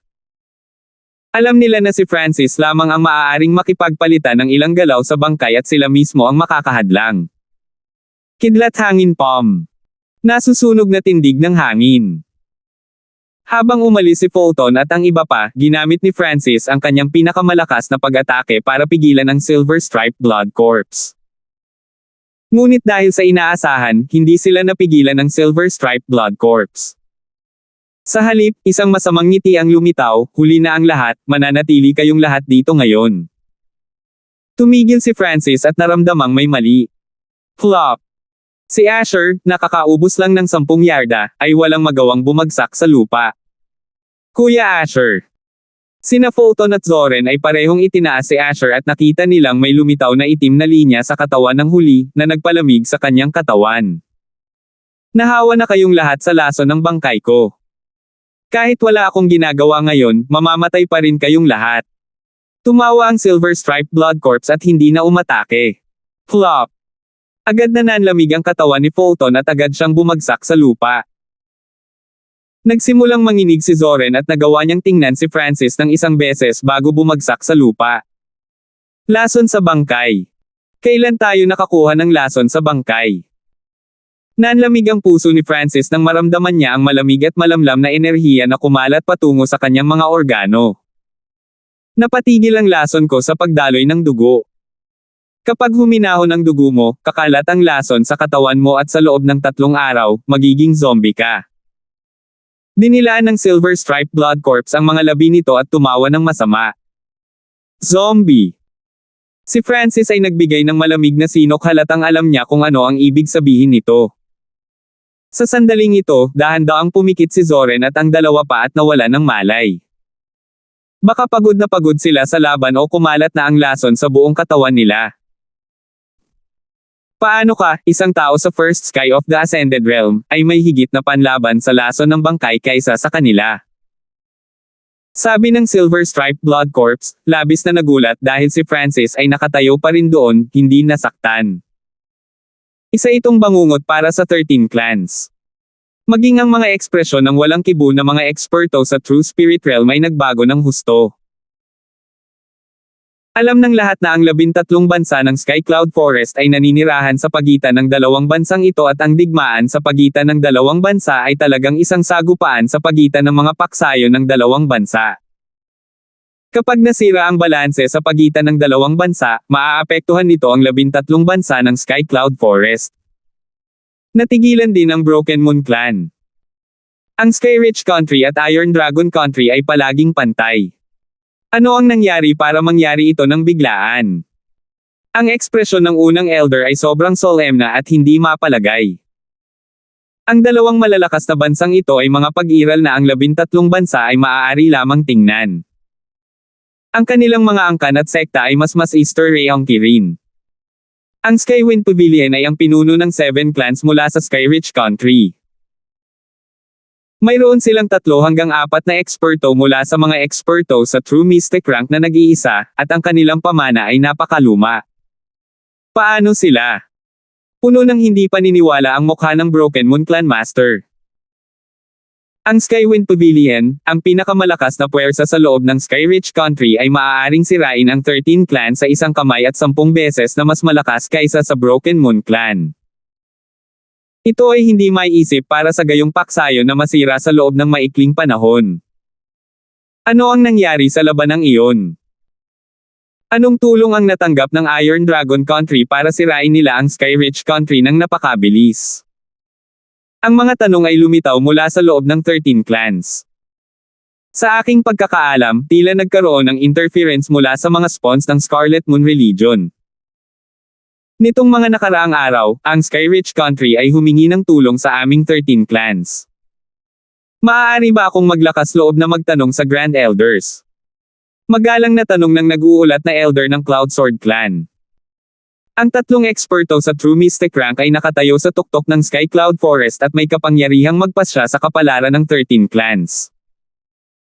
Higit pa rito, naruroon ang lahat ng taong may mataas na awtoridad mula sa 13 angkan. Ang mga tao ay may matinding ekspresyon habang ang 3 Grand Elder at ang pinakamataas na awtoridad mula sa bawat isa sa mga angkan ay nagsasama-sama. Kapag nawasak ng Iron Dragon Country ang Sky Rich Country, ang susunod nilang target ay tayo. Kung pagsasama-samahin ng ating 13 clans ang ating puwersa at tutulungan ang Sky Rich Country, maaari nating baguhin ang sitwasyon. Nakialam ang mga spawn ng Scarlet Moon Religion sa digmaang ito, kaya hindi ito magiging kasing simple ng tila. Para sa katiyakan, dapat tayong humingi ng tulong sa Sacred Ground. Nagsimulang mag-discuss ang 13 clans. Sa kalagitnaan ng talakayan, may nagsimulang magsalita, nagpadala ba ang Iron Dragon Country ng mga tao para manood sa oras na ito? Ang pangungusap na ito ay naging sanhi ng paglilipat ng mga tingin ng 13 clans. Sa spectating stand, ang grupo mula sa Iron Dragon Country ay tahimik na nakaupo na may mapanuksong ekspresyon. Isang babaeng marangal na nakamaskara na pilak ang tumayo habang tumatawa, ito ang sandali ng buhay at kamatayan para sa iyong 13 angkan. Piliin mong yumuko sa Iron Dragon Country o mamatay. Isang malamig at casual na boses ang nanggaling sa misteryosong figure na nakaitim. Ang pilak na nakamaskara na babae at itim na figure ay magkabalikat habang pinalalabas nila ang chi ng True Spirit. Tunay na mystic rank. Natigilan ng mga nakatataas ng 13 clans. 151. Isang hininga. 2 hininga. 3 hininga. Tahimik na nakatayo si Francis sa kinaroroonan niya at walang palatandaan ng anumang abnormalidad. Ang Silver Stripe Blood Corps ay naghintay ng buong 10 paghinga, ngunit walang nangyari kay Francis. Bagkus ay lalong namula ang mukha ng huli. Paano ito naging posible? Ang pagkabigla ay lumitaw sa mukha ng Silver Stripe Blood Corpses. Kahit na nakatulog ito ng ilang daang taon at humina ang lakas nito, madali nitong matatalo ang mga magsasaka sa ilalim ng Fourth Sky ng Ascended Realm. Ngunit si Francis ay nakatayo sa harapan nito, hindi nasaktan. Sa katotohanan, nang kumalat ang lason ng bangkay sa buong katawan ni Francis, umikot ang asher na dugo sa kanyang katawan at agad na nawasak ang lason. Para sa natitirang oras, inilipat ni Francis ang kanyang True Force para pagalingin ang kanyang sarili. Mukhang lason ng bangkay na ito. Hindi ka panipaniwala ang pakiramdam ni Francis, ang malakas na lason ng bangkay ay parang yelo sa nagliliyab na araw nang ito ay sumalubong sa asher na dugo. Anong klaseng freak ang brat na ito? Ang mga mag-aaral ng Silver Stripe Blood Corps ay nagkontrata at iba't ibang emosyon ang bumungad sa mukha nito. Isa itong halimaw na nabuhay ng daan-daang taon at di nagtagal ay tumawa ng masama, bata, kahit na kaya mong kontrahin ang lason ng bangkay, sa tingin mo hanggang kailan ka tatagal laban sa akin ng mag-isa? Ang labanan noon ay nagpatunay sa lahat. Kahit ang 5 magkasama ay hindi nanalo. Pagkatapos, tingnan natin. Bulong ni Francis habang walang ekspresyon na tinanggal ang eye patch. Panakip sa mata. Napagtanto lang ng bangkay na isang mata lang ang ginamit ni Francis noon. Matapos tanggalin ang eye patch, lumitaw ang isang asher eye. Tila mayroong isang napakalalim na kailaliman sa loob nito. Yung mata. Nanginig ang puso ng bangkay at tumitig ito sa mata ni Francis, na parang naaakit ng kailaliman. Mid-air. Isang pares ng dugong pulang mata ang nagsalubong sa isang purong asher na mata. Ang lakas ng mental energy ay dumaan sa hangin at ang Silver Stripe Blood Corps ay parang hiniwa ng kutsilyo ang mga mata nito, na agad na durog sa sarili nitong mental energy. Nangangahulugan ito na kahit na ang bangkay ay may isang tiyak na halaga ng kalamangan, sa mga tuntunin ng mental na enerhiya, ito ay sinalungat ni Francis. Napakalakas. Anong kakaibang kapangyarihan? Pinigilan ni Francis ang pananibik sa kanyang puso. Sa wakas ay nahayag na ang kapangyarihan ng kanyang kaliwang mata. Sa sandaling ito, napunta sa enhanced vision mode ang kaliwang mata. Nakikita ni Francis ang hangin, alikabok, mga particle at liwanag. Nakikita pa niya ang mga organo ng Silver Stripe Blood Core. Ang talas ng kaliwang mata ay nakakakita pa sa bato at ang simpleng pag-scan sa lugar ay nagbigay daan kay Francis na makahanap ng maraming mahahalagang kayamanan. Ang mga damit ng Silver Stripe Blood Corps, ang singsing sa hinlalaki nito at mga bagay na nakatago sa isang bag. Pakiramdam niya ay may kapangyarihan siyang kontrolin ang lahat. Ang Silver Stripe Blood Corps ay nagbigay ng malamig na sinok. Kahit papaano, bigla niyang naalala ang araw na nakilala niya ang Scarlet Moon Patriarch ilang daang taon na ang nakalilipas. Kahit protector siya ng isang subdivision, minsan lang niya nakita ang Patriarch. Ngunit hinding-hindi niya makakalimutan ang pares ng mata. Sa sandaling ito, muli niyang naramdaman ang parehong pakiramdam. Kidlat hangin palm. Ang figure ni Francis ay sumugod at itinutok ang kaliwang bahagi ng dibdib ng mga bangkay na may mas mabilis, mas tumpak na kapangyarihan. Paano? Paano niya nalaman kung saan ako nasaktan ng husto? Ang puso ng Silver Stripe Blood Corps ay nanginag. Ang parehong galaw, parehong True Force, na ginamit ng parehong tao ay may ganap na kakaibang kapangyarihan. Pakiramdam ni Francis ay pumasok siya sa isang bagong antas kung saan ang bawat galaw ay tumaas at may lakas. Ang mga bahaging inatake niya ay ang mga lugar din kung saan nasugatan ang Silver Stripe Blood Corps noon. Boom! Nakipagsagupaan si Francis sa Silver Stripe Blood Corps. Ngunit sa pagkakataong ito, ang Lightning Wind Palm ni Francis ay sumunod sa isang tiyak na landas at dumiretso ito patungo sa malubhang nasugatang puso ng bangkay. Teng! Teng! Hindi nagtagal ay naghiwalay ang dalawang figure. Sa ilalim ng pagkakaiba sa cultivation, si Francis ay napilitang bumalik habang kumukulo ang kanyang dugo. Ang ekspresyon ng Silver Stripe Blood Corps ay kapansin-pansing nagbago, gayunpaman ito ay parang nawala. Nasusunog na tindig ng hangin. Ipinalibot ni Francis ang kanyang Heavenly Wind God technique, na bumalot sa kanya ng bola ng nagliliyab na apoy. Enlightenment lang, pero parang pagsabog ng bulkan. Sa sandaling iyon, tumaas ang temperatura at tila pinipiga ang hangin sa limitasyon nito.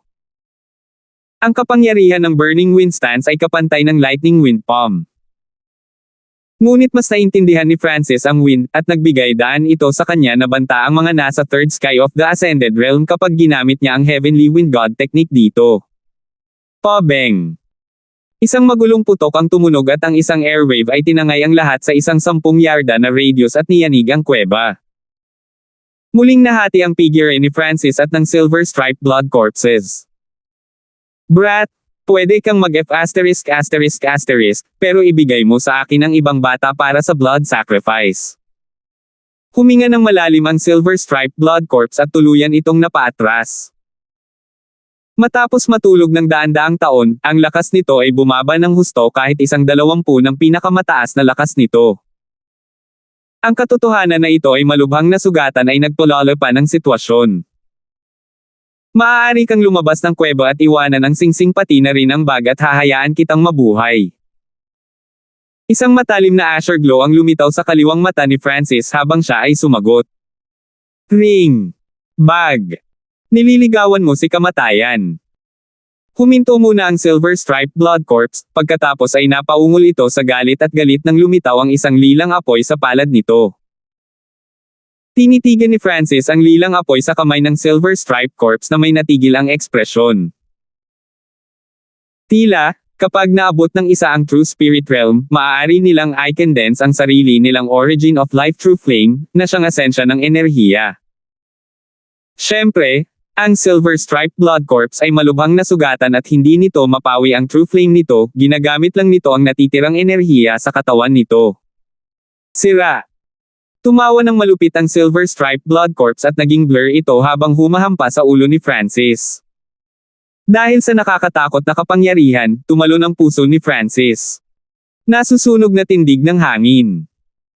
Bulalas ni Francis nang lumabas ang asher na dugo sa kanyang katawan at sumanib sa kanyang Heavenly Wind True Force. Ang kanyang kapangyarihan, pandama at enerhiya ay tumaas ng husto. Ang orihinal na Heavenly Wind True Force ay mahimalang umabot sa isang bagong antas at sa sandaling itinulak ang palad, halos makita ng isang tao ang asher na apoy na sinusunog ang lahat ng nasa daanan nito. Bomb! Ang lilang apoy sa palad ng Silver Stripe Blood Corpses ay tumagal lamang ng kalahating hininga bago ito napatay. Teng! Teng! Teng! Ang bangkay ay umatras ng hakbang-hakbang at tinitigan ang kulay asul na dugo na umiikot kay Francis nang may pagkabigla at takot, dugo ng sinaunang. Boom! Biglang sumabog ang asul na apoy at pinalipad nito ang bangkay. Malakas na nontog ang bangkay sa pader na naging dahilan ng bahagyang panginginig nito. Wow! Ang Silver Stripe Blood Corps ay nagluwa ng isang subo ng dugo dahil sa magkabilang sugat habang nakatingin ito kay Francis na may natigil ang ekspresyon, Bloodline of the Ancient, Asher Eye. Saang sinaunang lahi siya nagmula? Kailan nagkaroon ang Asher Continent ng ganoon kalinis na sinaunang bloodline? Sinaunang bloodline. Ang Asher na dugo sa paligid ng katawan ni Francis ay dahan-daang bumalik sa loob ng kanyang katawan. Ang kapangyarihang ito ay tinatawag na bloodline ng sinaunang. Sa pamamagitan ng kanyang kaliwang mata, madaling makontrol ni Francis ang kapangyarihang ito at kapag ito ay sumanib sa Burning Wind Stance at Heavenly Wind God Technique, ito ay nakakatakot. Maaaring kumpirmahin ni Francis na ang paglipat noon ay malubhang nasugatan ng Silver Stripe Blood Corps. Ang kailangan lang niyang gawin ngayon ay i-conserve ang kanyang lakas. Ignorante na bata, mukhang wala ka pa ring alam tungkol sa kayamanan na mayroon ka sa iyong katawan. Bloodline of the Ancient is one of the strongest bloodlines. Nakuha ng Silver Stripe Blood Corps ang sarili mula sa dingding. Bloodline power. Kung gayon, bakit ang clan ay nagbabanggit lamang ng talento na may spiritual na katawan, at hindi bloodlines? Bulong ni Francis na may pagkamausisa. Alam mo ba kung gaano kahalaga ang mga bloodline? Kahit na ang pinakamahina, karamihan sa mga trash bloodline ay maihahambing sa isang peak-grade spiritual body at halos walang paraan para sukatin o subukan ang isang bloodline bago ito magising. Mapanuksong ngumiti ang Silver Stripe Blood Corps. No wonder. Dahan daw ang pinaikot ni Francis ang kanyang True Force at ang kanyang Asher Blood, naghahanda na muli sa pag-atake sa bangkay. Brat, stop. Kahit gamitin mo ang bloodline power mo, ang pinakamagagawa mo ay mamatay kasama ako. Ang pagiging mapagpasyahan ay sumilay sa mga mata ng Silver Stripe Blood Corpses. Kung talagang pinilit ni Francis ang bangkay sa isang desperado na sitwasyon, ang huli ay maaaring gumamit ng hindi mahuhulaan na mga galaw. Malubha kang nasugatan at hindi ka kasing bilis ko. Kung unti-unti tayong lumaban at mag-aaksaya ng lakas, mas malaki ang tsansa na mamatay ka kaysa sa akin. At saka, nasa teritoryo tayo ng Broken Moon Clan. Mahinahong sabi ni Francis. Ang Silver Stripe Blood Corps ay huminto ng isang segundo bago nagngangalit ang mga ngipin nito. Kung walang kahihiyang sasayangin ni Francis ang kanyang lakas, maaari talaga siyang mamatay. Brat, anong gusto mo? Galit na sabi ng Silver Stripe Blood Corps. Iwanan ang singsing sa iyong kamay at ang laman ng bag. Ang kaliwang mata ni Francis ay kasing talas ng kutsilyo na nakikita nito ang lahat ng sikreto ng bangkay. Maaari niyang matukoy kung aling mga bagay ang pinakamahalaga sa kuweba.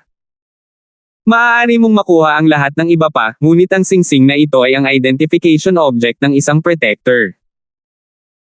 Kahit nakunin mo ito, ang mga gamit ay limitado at papatayin ka ng iba dahil dito. Pinigil ng Silver Stripe Blood Corps ang galit sa puso nito. Kailan siya pinilit sa ganoong sitwasyon ng isang langgam sa First Sky of the Ascended Realm? Pero kung iisipin, ang kalaban ay may bloodline ng Ancient at isa siyang maswerteng anak ng langit, magiging prodigy siya mamaya.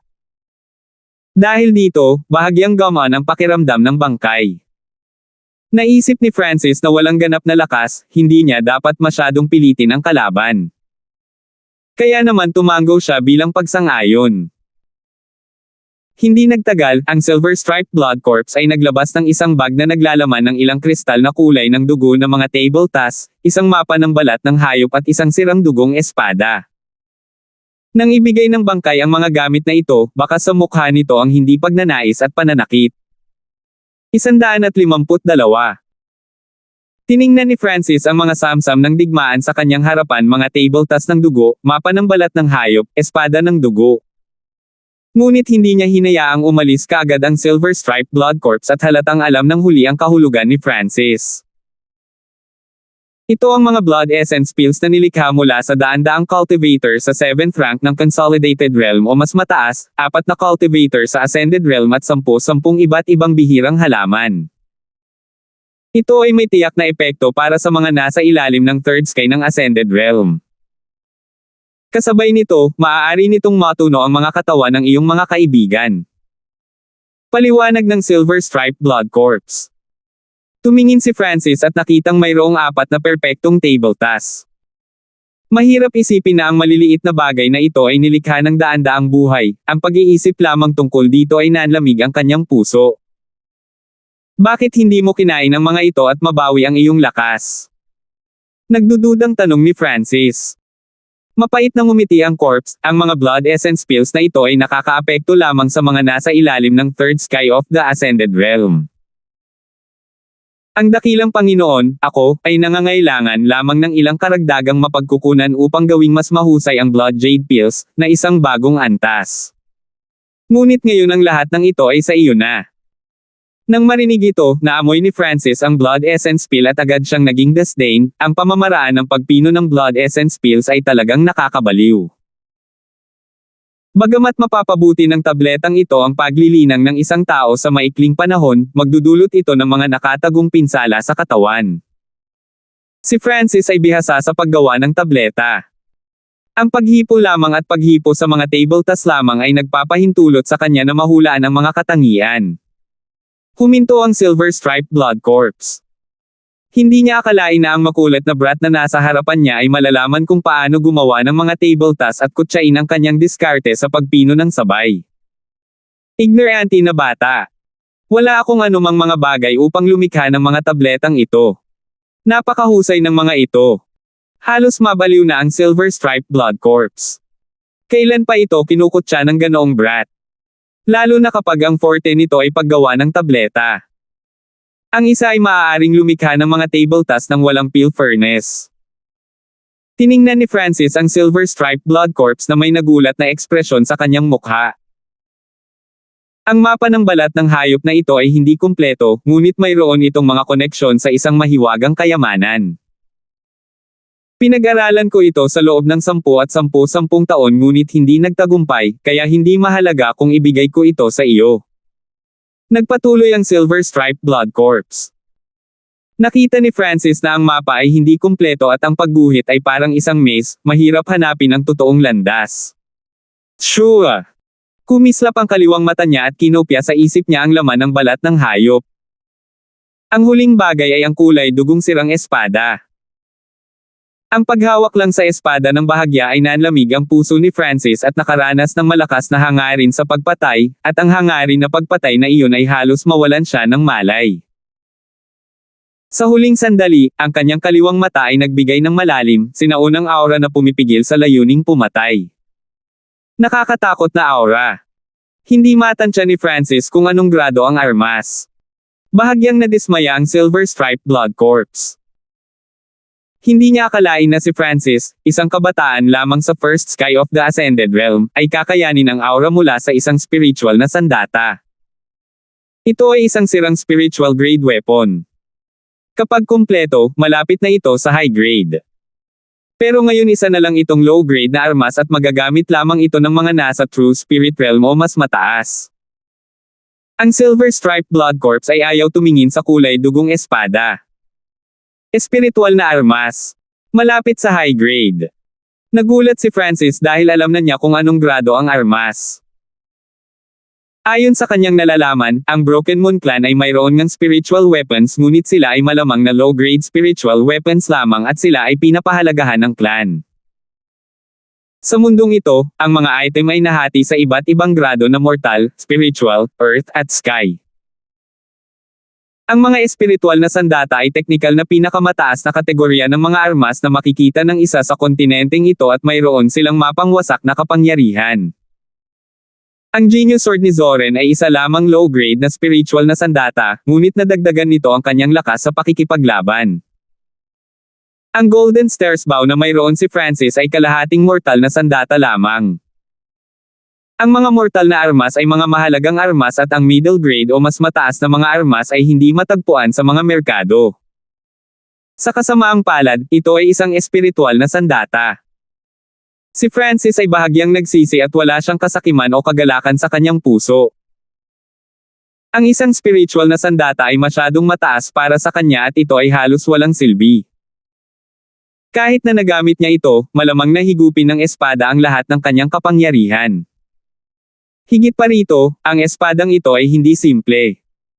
Maaari itong sumipsip ng kamalayan ng mga tao. Kung may pagpipilian si Francis, mas pipiliin niya ang isang buong mababang grade mortal weapon o kahit isang middle grade mortal weapon sa halip. Matapos matipon ng mga samsam sa digmaan, agad na sinundan ni Francis ang Silver Stripe Blood Corps. Nang ang huli ay lumagpas kay Fulton at kasamahan, isang piercing glow ang lumabas sa kaliwang mata ni Francis. Inisip ng Silver Stripe Blood Corps na ang kapangyarihan ng sinaunang bloodline ay talagang nakakatakot. Anumang maliit na galaw na ginawa nito ay nalaman. Nagkaroon ito ng mga lumang pinsala pati na rin ang mga bagong pinsala, na naging dahilan upang ito ay lubhang mahina. Natatakot ito na papatayin ito ni Francis, kaya hindi ito gumawa ng anumang padalos-dalos na paggalaw. Sinundan ito ni Francis hanggang sa marating ng bangkay ang pasukan ng kuweba. Bata, nasira mo ba ang array na ito? Biglang tanong ng Silver Stripe Blood Corps nang makita ang sirang array sa labas. Tama, ano pa ba ang sasabihin mo? Nakaharap sa Silver Stripe Blood Corps, naramdaman pa rin ni Francis ang matinding panggigipit sa kanya at hindi siya nang ahas na pabayaan ang kanyang pagbabantay. Ang kalaban ay isang halimaw na nabuhay ng daan-daang taon at naging tagapagtanggol sa Scarlet Moon Demonic Religion, na maaaring pumatay sa kanya sa pamamagitan ng pag-wave ng kanyang mga kamay pabalik sa tuktok nito. Brat, ang iyong talento ay napakahusay para sa iyong clan. Kung mayroon kang interes, maaari kang pumasok sa Scarlet Moon Demonic Religion. Naniniwala ako na ang relihiyon ay muling magwawali sa buong kontinente. Hindi salamat, Palom. Pinutol ni Francis ang mga salita ng Silver Stripe Corpses.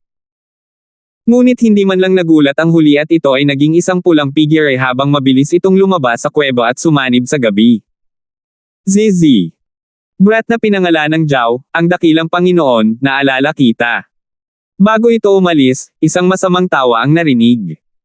Bahagyang nagbago ang ekspresyon ni Francis.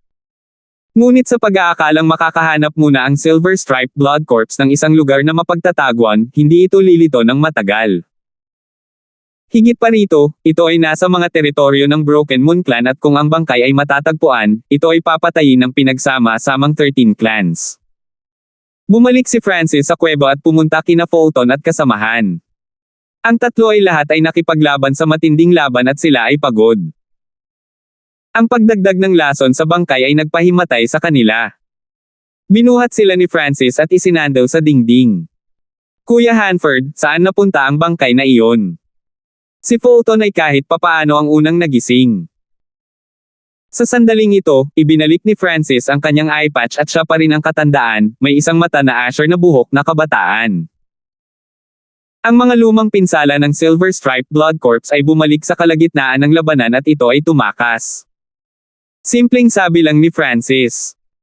Tiningnan siya ni Fulton ng malalim, ngunit wala siyang sinabi. Naalala niya ang isang asher-haired na kabataang nagtanggal ng kanyang eye patch na nakaharap sa bangkay bago siya nawala ng malay. Kahit nanghihina siya, ramdam niya ang pagyanig sa labas. Higit pa rito, may mga palatandaan ng labanan sa malapit. Alam ni Fulton na ang labanang nagaganap habang siya ay nahimite ay hindi ganoon ka-simple. Hindi nagtagal, parehong nagising sina Asher at Zoren. Kung mas malakas ang kalooban ng isang tao, mas mabilis silang nagising at si Fulton ang may pinakamalakas na kalooban. Pagkagising, kumalat pa rin ang lason ng bangkay sa buong katawan nila at sinubukan ng tatlo na kainin ang detoxification pills mula sa clan. Ngunit ito ay walang pakinabang. Malamang huli na para tumawag sa clan para humingi ng tulong ngayon. Kailangan namin ng kahit ilang araw lang para makabalik sa Sky Moon Mountain. At nahawa na kami ng lason, kaya nahihirapan kaming makagalaw. Nawalan ng pag-asa at takot ang tatlo. Kuya Hanford. Kung hindi namin mahanap ang paraan para iligtas kami sa loob ng 3 araw, patayin kami. Si Fulton ay nagngangalit ng kanyang mga ngipin. Kapag ang lason ng bangkay ay pumasok sa kanilang mga buto, sila ay magiging mga zombie na nawala ng malay at sasalakayin nila ang anumang nakita nila.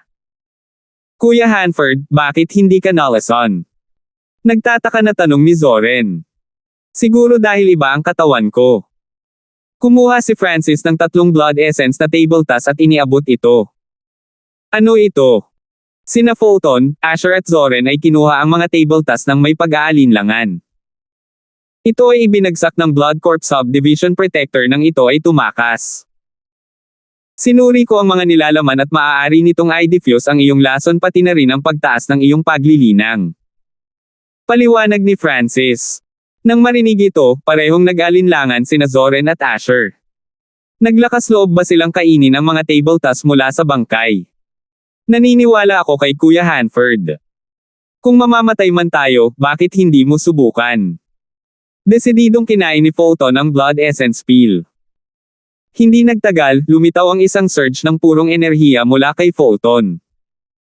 Talagang mabisa ang pill na ito. Hindi lang ito nagpakalat ng lason, nadagdagan din nito ang aking paglilinang. Sabi ni Fulton at tuwang-tuwa siya. Parehong natigilan sina Zoren at Asher.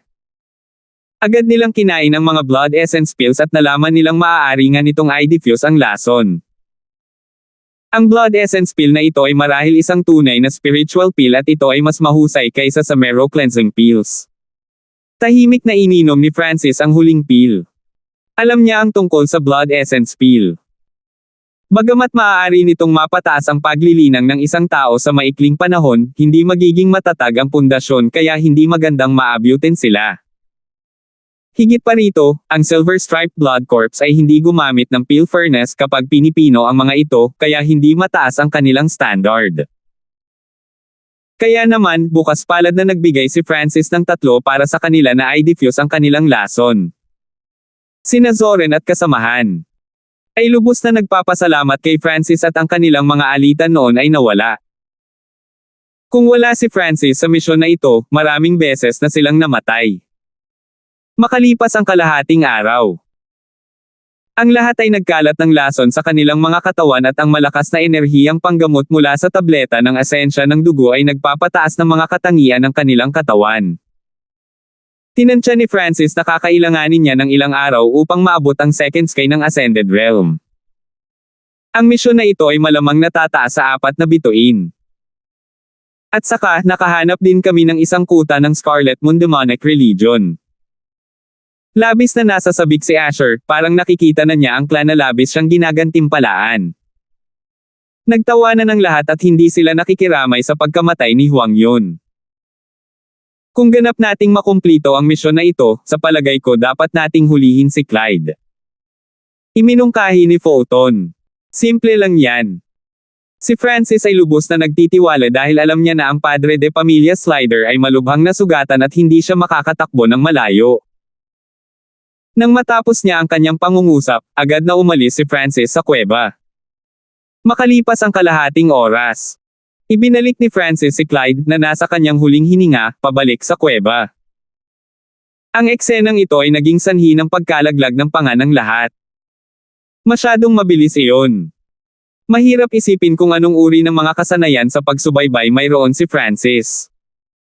Sa totoo lang, kabisado na ni Francis ang buong layout ng Pamilya Slider bago siya pumasok sa lugar. At sa kanyang kaliwang mata, nakita niya ang mga bakas ng nagmamadaling yapik ni Clyde. 153. Nang mahuli si Clyde, natapos ang misyong ito. Sumunod, nagsimula silang magtanong sa kanya. Siya ay maputlang puti at nasa kanyang huling hininga. Tumingin siya kay Francis nang may takot. Matapos makatakas mula sa kuweba sa kabutihang palad, ginamit ni Clyde ang pamilyar na mga lupain sa kanyang kalamangan at hindi nagtagal ay nakahanap siya ng isang nakatagong lugar na pahingahan. Sigurado si Clyde na siya lang ang nakakaalam tungkol sa pinagtataguan.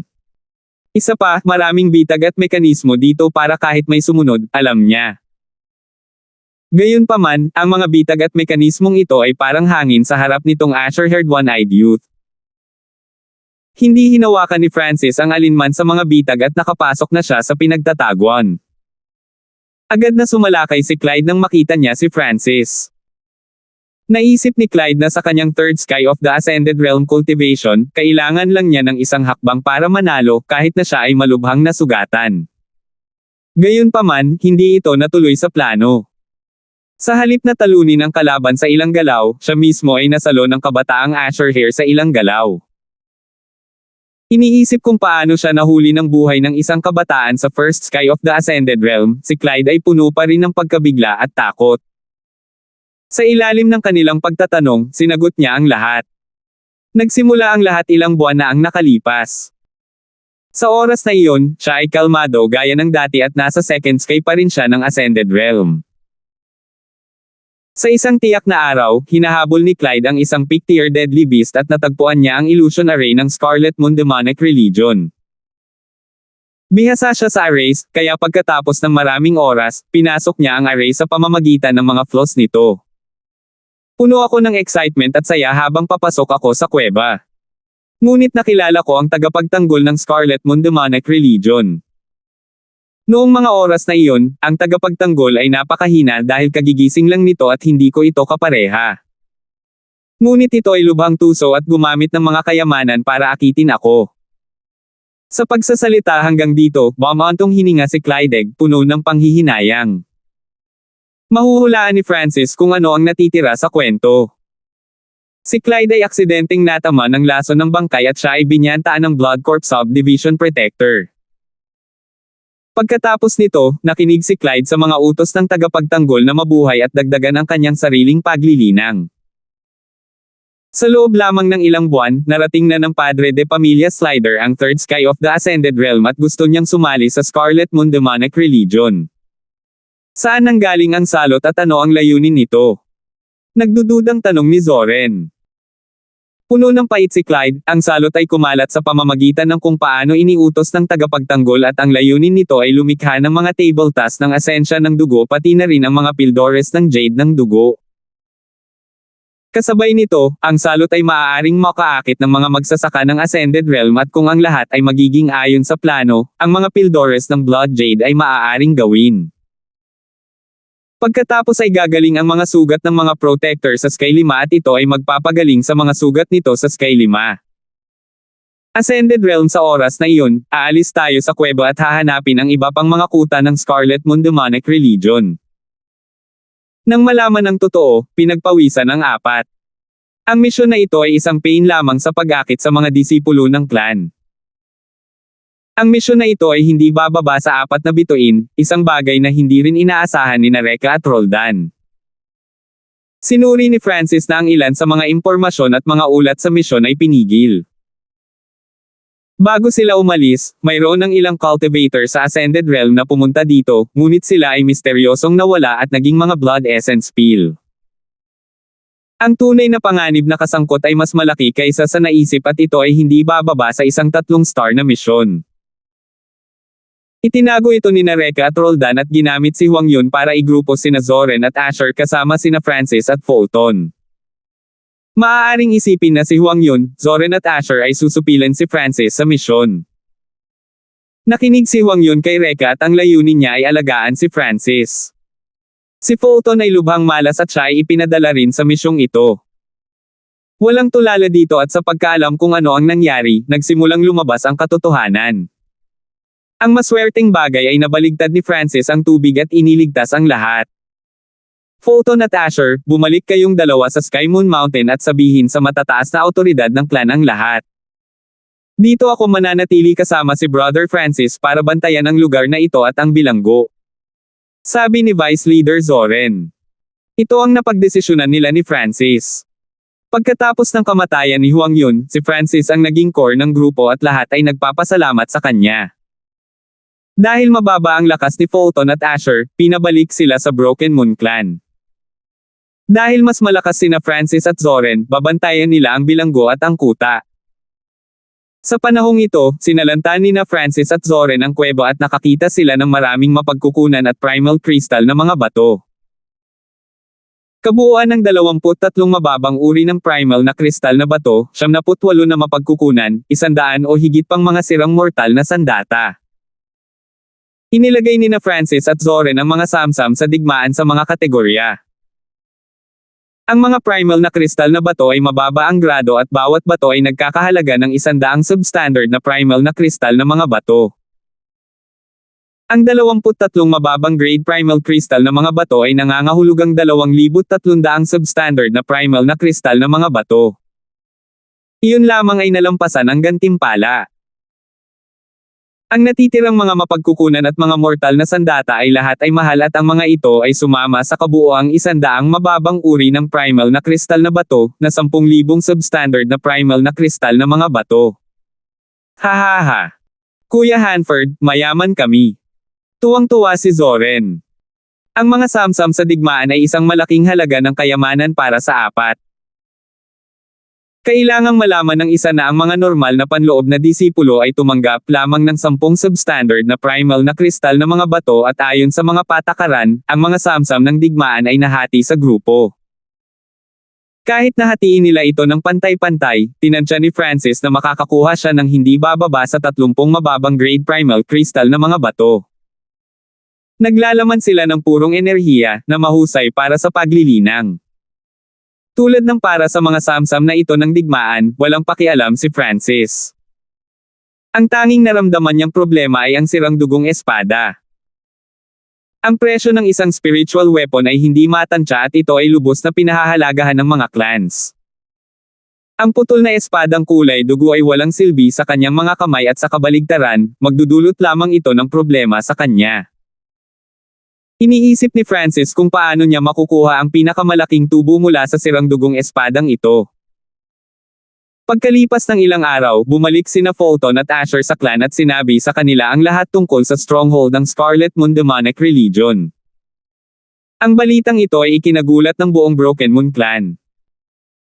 Ang Scarlet Moon Demonic Religion ay isang higanteng kapangyarihan ilang daang taon na ang nakalilipas at ang bawat puwersa ay natatakot sa relihiyong ito. Ang Broken Moon Clan ay isang maliit na clan lamang sa kontinenteng ito at ito ay isang langgam sa harap ng mga tunay na sekta. Ngayon, isang kuta ng Scarlet Moon Demonic Religion ay natagpuan sa kanilang mga hangganan.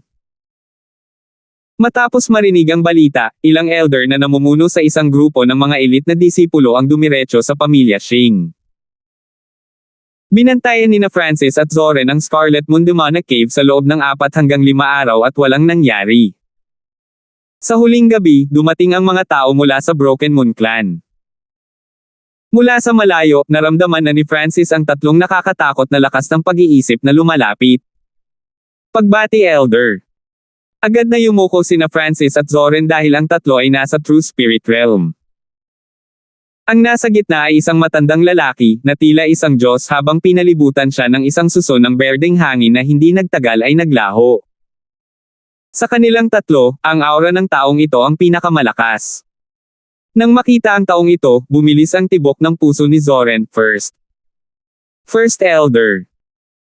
Ang First Elder ay humawak ng isa sa pinakamataas na posisyon sa clan at halos kapareho niya ang autoridad ng Clan Master. Sa kaliwa ng First Elder ay isang lalaking nakasuot ng ginto.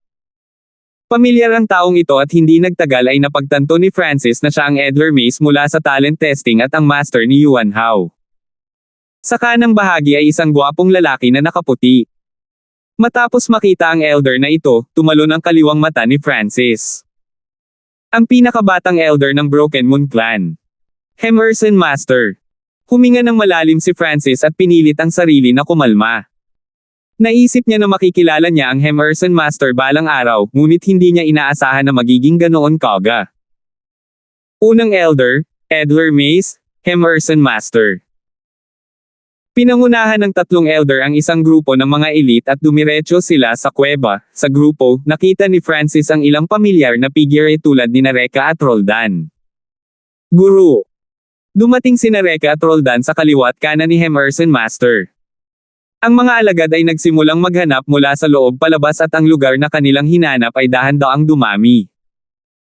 Ang kanilang layunin ay ang Blood Corp Subdivision Protector. Si Clyde ay hinawakan din at tinanong ng tatlo sa True Spirit Realm. Sa harap ng mga nasa True Spirit Realm, si Clyde ay hindi nang ahas na magsinungaling at sinabi niya ang totoo. Sina Francis, Zoren, Asher at Fulton ay lahat ay tinanong dahil sila ang nakahanap ng lugar na ito. Sa kanila, si Francis ang pinakanatanong. Una, si Francis ang nakabasag ng array. Pangalawa, siya ang nakakita sa Silver Stripe Blood Corps na tumakbo palayo. Pangatlo, ang buong proseso ay siya at siya lamang ang nakakita.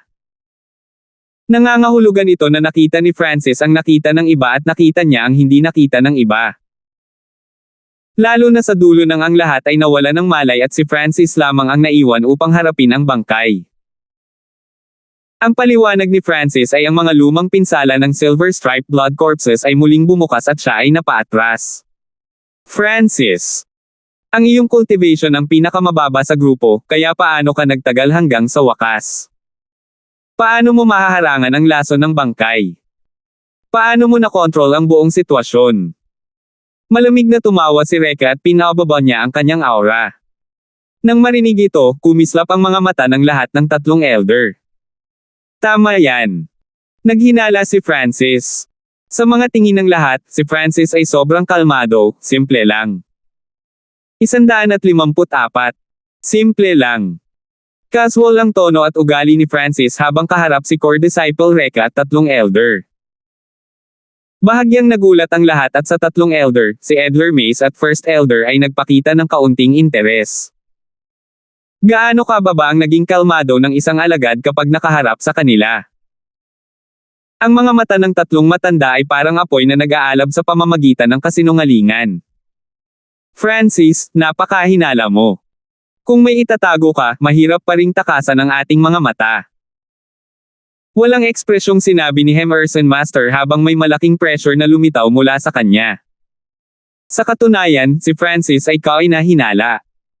Nasa first sky lang siya ng Ascended Realm, ngunit siya ang nagpilit na bumalik sa Protector. Siya lang ang nakakita sa buong proseso. Sa sandaling ito, ang kuweba ay nakamamatay na tahimik, na parang nagyelo ang hangin. Lahat sila ay naghihintay sa sagot ni Francis. Si Roldan, na nasa likod ng Emerson Master, ay tuwang-tuwa. Ang kaunting pagkakamali mula kay Francis ay magdudulot sa kanya ng pagpunta sa lupaing walang balikan. Bakit hanggang dulo na lang ako? Bakit ko kayang harangin ang lason ng bangkay? Bakit ko kontrolado ang sitwasyon? Bakit lahat ng iba ay malubhang nasugatan ngunit hindi ako? Lahat ng ito ay nauuwi sa isang sagot. Ang boses ni Francis ay kasing tigas ng bakal at puno ng kapangyarihan. Bahagyang natigilan ang lahat at hindi na sila nakasabay sa kanya. Dahil ako ang pinakamalakas. Matalas ang mga mata ni Francis at ginamit niya ang pinakasimpleng paraan upang tumugon. Bakit? Dahil ako ang pinakamalakas. Bakit kaya kung tumagal hanggang dulo? Dahil ako ang pinakamalakas. Bakit ang lason lang ang harangin ko? Dahil ako ang pinakamalakas. Ang bawat tanong ay dumating sa isang apat na salita na sagot dahil ako ang pinakamalakas. Malinaw na alam ni Francis na kahit sumagot siya sa mga kaina-hinalang puntong ito, gagamitin ito ng nagtatanong bilang batayan upang magtanong ng mas mahirap na mga tanong. Ang pinakasimpleng pagkakamali ay mahuhuli ng tatlong elder sa True Spirit Realm. Dahil ako ang pinakamalakas. Ang gayong simpleng sagot ay nagpayanig sa puso ng lahat. Lalo na sina Zoren, Fulton at Asher. Habang iniisip nila ang pagganap ni Francis, wala silang masabi. Sa halip, lalo nilang hinangaan si Francis. Mula sa simula hanggang sa katapusan, kontrolado ni Francis ang buong sitwasyon. Hindi lamang siya kalmado at malinaw ang pag-iisip, may isa pang dahilan ganap na lakas. Ang lakas ay ang pundasyon ng lahat. Ang lakas ay kayang panindigan ang anumang bagay. Kaya naman sinagot ito ni Francis. Blatant. Malamig na tumikim si Emerson Master. Hahaha. Nagkatinginan sina Reka at Roldan at nagtawanan. Lumitaw ang mga kakaibang ekspresyon sa mukha ni Elder Mace at First Elder. Hindi nila akalain na sisigot si Francis ng ganoon kasimple at diretso. Ngunit mula sa ekspresyon ni Fulton at kasamahan at takot ni Clyde, marahil ito ang katotohanan. Kung si Francis ang talagang pinakamalakas sa grupo, mawawala ang bawat kaina-hinalang punto. Sa sandaling ito, nagkatinginan ang tatlong elder.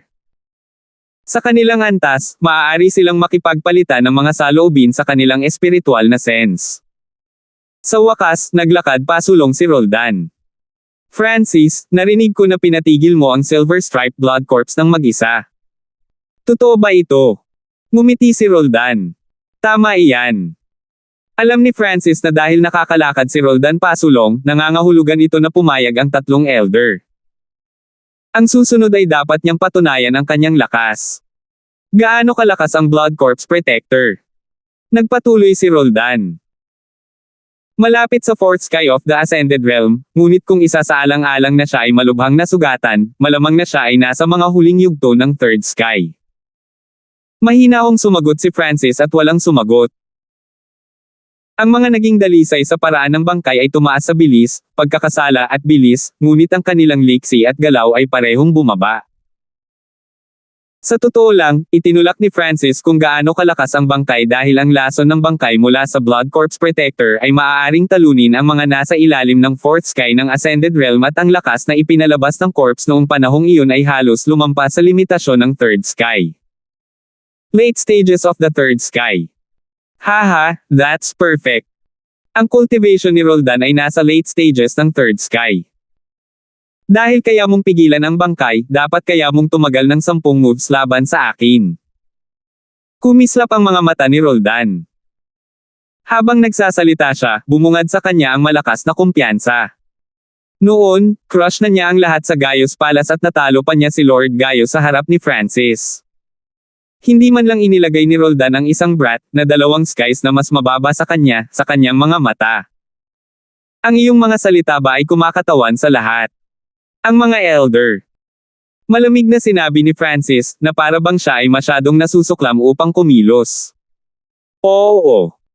Malamig na sabi ni Emerson Master, na para bang ang kanyang mga salita ay nakakapagpalamig ng isa hanggang sa buto. Si First Elder at Edler Mace ay parehong tumango rin ng bahagya. Malinaw na sumang-ayon sila sa kinalabasan na ito. Ang cultivation ni Roldan ay nasa huling yugto ng third sky, nakapareho ng Blood Corpse Protector at mapapatunayan niya kung nagsisinungaling si Francis o hindi. Fine, simulan na natin. Lumabo si Francis at lumapag sa tabi ng tuyong blood pond, dito kami nag-away ng bangkay. Ang lupain ay pareho, na ginawa ang sitwasyon na tila mas makatotohanan. Lahat ay tumango at gumawa ng espasyo para sa kanila. Sa oras na ito, parami ng parami ang pumunta dito para manood ng palabas. Kasama rito ang matandang Zhang ng Clan Mission Division, na nag-aalalang tumingin kay Francis. Kuya Hanford, magsisimula na ang unang hakbang. Sa sandaling natapos ni Roldan ang kanyang pangungusap, nagpadala siya ng isang palad at isang liwanag ang bumungad kay Francis. Ang liwanag ay parang ice dagger sa winter bago pa man dumating ang pag-atake, dumating na ang lamig. Sina Zoren, Asher at Fulton ay nakaramdam ng lamig. Ang paggamit ni Brother Roldan ng isang high-class mortal na kasanayan, Chilling Moon Manual. Ang hakbang na ito lamang ay matatalo na ako. Mabagal ang paghinga ni Zoren, parang siya si Francis. Manual ng Chilling Moon. High-class mortal na kasanayan. Matatalo na ng unang hakbang ni Roldan ang lahat ng nasa ilalim ng third sky ng Ascended Realm. Katawan ng ilusyong isda. Si Francis ay kasing liksi ng isang isda at kahit na tila malapit siya, sa katotohanan ay malayo siya. Gumalaw ang pangalawang Francis, kumislap ang mga mata ng lahat ng 3 elder. Sure. Ang naglalamig na buwan ay dumaan mula kay Francis at napalampas, ngunit tila si Francis ay hindi gumagalaw. Napakahusay na kasanayan sa paggalaw. Hindi napigilan ng mga tao ang kanilang tagay. Na-interpret ng batang iyon ang illusion fish picture sa ganoong antas. Ang pangangatwiran ay parang liwanag sa tubig. Bagamat mukhang malapit siya, sa totoo lang, hindi siya. Natigilan ng matandang si Zhang. Siya lang ang nakakaalam kung saan nanggaling ang galaw ni Francis. Sure. Muling naglaslas si Roldan at lumiwanag pagkatapos ng ilaw kay Francis. Ang huli ay kasing liksi ng isang isda at ginawa niya ang kanyang husay sa paggalaw sa abot ng kanyang makakaya. Ang unang 3 galaw ay madaling naiwasan ni Francis. Paano ito posible? Sa wakas ay nabigla si Roldan. Hindi siya makapaniwala na ang isang langgam, na nasa ika-8 ranggo ng Consolidated Realm ilang buwan na ang nakalipas, ay makakaharap na sa kanya. Huwag kang masyadong saplada. 60% lang ng lakas ko ang ginamit ko noon. Sabi ni Roldan. Pagkatapos ay naging blur siya, na parang liwanag ng buwan, at sinisingil si Francis. Heavenly Wind Air Technique Wind Destruction Palm. Gumalaw pa rin si Francis na parang isda at pinaikot niya ang kanyang Heavenly Air Wind Technique. Ang huli ay isang pinasimpleng bersyon lamang ng Heavenly Wind God Technique at noong ginamit ito ni Francis, umabot na ito sa mataas na antas. Boom! Si Francis ay parang isda na lumalangoy sa tubig, umiiwas sa karamihan ng mga pag-atake habang ginagamit ang kanyang Heavenly Wind Air Technique para ilihis ang mga natitirang suntok. 4 na galaw. 5 galaw. 6 na galaw. Nalampasan na ang kalahati ng 10 galaw. Ang kasanayan sa paggalaw at true force ni Francis ay naging mas makinis at ang kanyang aura ay umabot sa tuktok ng first sky. Kakaiba ang galaw ng batang iyon, parang may erase. Napataas ang kilay ni First Elder at hindi niya maisip kung saan nanggaling ang galaw ni Francis. First Elder. Lumakad ang matandang si Zhang sa tabi ng First Elder at may sinabi siya sa mababang tono. Hindi nakakagulat, ang brat na iyon ay may mahusay na pag-unawa, na magagawang pagsamahin ang mga array sa martial arts. Tumango ang First Elder at sinabing, "Relax, I will be fair and square to everyone." Sa pangako ng First Elder, nagpakawala ng hininga ang matandang si Zhang at naisip, "Francis, ito ang pinakamahusay na magagawa ko para sa iyo. Tingnan natin kung makakagawa ka pa ng higit pang mga himala. Francis, ang iyong mga kasanayan sa paggalaw ay talagang mahusay. Ngunit ayon sa alam ko, ang tunay na paglilinang ng bangkay ay nasa True Spirit Realm, kaya paano mo ito maloloko?" Biglang naputol ang Emerson Master. Ayon sa deal dati, kailangan lang ni Francis na tumagal ng 10 galaw laban kay Roldan. Maaari siyang umiwas o lumaban ng ulo. Ngunit ngayon, ang ibig sabihin ng Emerson Master ay iharap si Francis kay Roldan. Kahit na nakikita ng Blood Corp Subdivision Protector ang galing ni Francis sa paggalaw, wala itong magagawa dahil masyadong mababa ang liksi nito. Tumaas ang kilay ng First Elders, bakit pinuproblema ni Emerson Master si Francis? Sa sandaling ito, mayroon lamang 3 galaw hanggang sa matapos ang 10 galaw.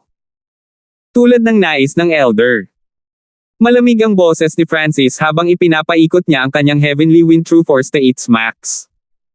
Kidlat hangin palm. Lalong lumakas ang tunog ng kulog. Bomb! Matagumpay na naharang ni Francis ang isang tama ng atake ni Roldan at naghiwalay ang 2 figure. Ang eksenang ito ay nabigla sa lahat. Magandang pagkakataon na madagdagan ang aking paglilinang. Naramdaman ni Francis na ang kanyang True Force ay naging mas makinis at ang natitirang enerhiya mula sa Blood Essence Pill ilang araw na ang nakalipas ay ganap na nasisipsip, na naging dahilan upang tumaas ng kaunti ang kanyang cultivation. Salamat po at sinamahan ninyo ako, ingat lagi mga master.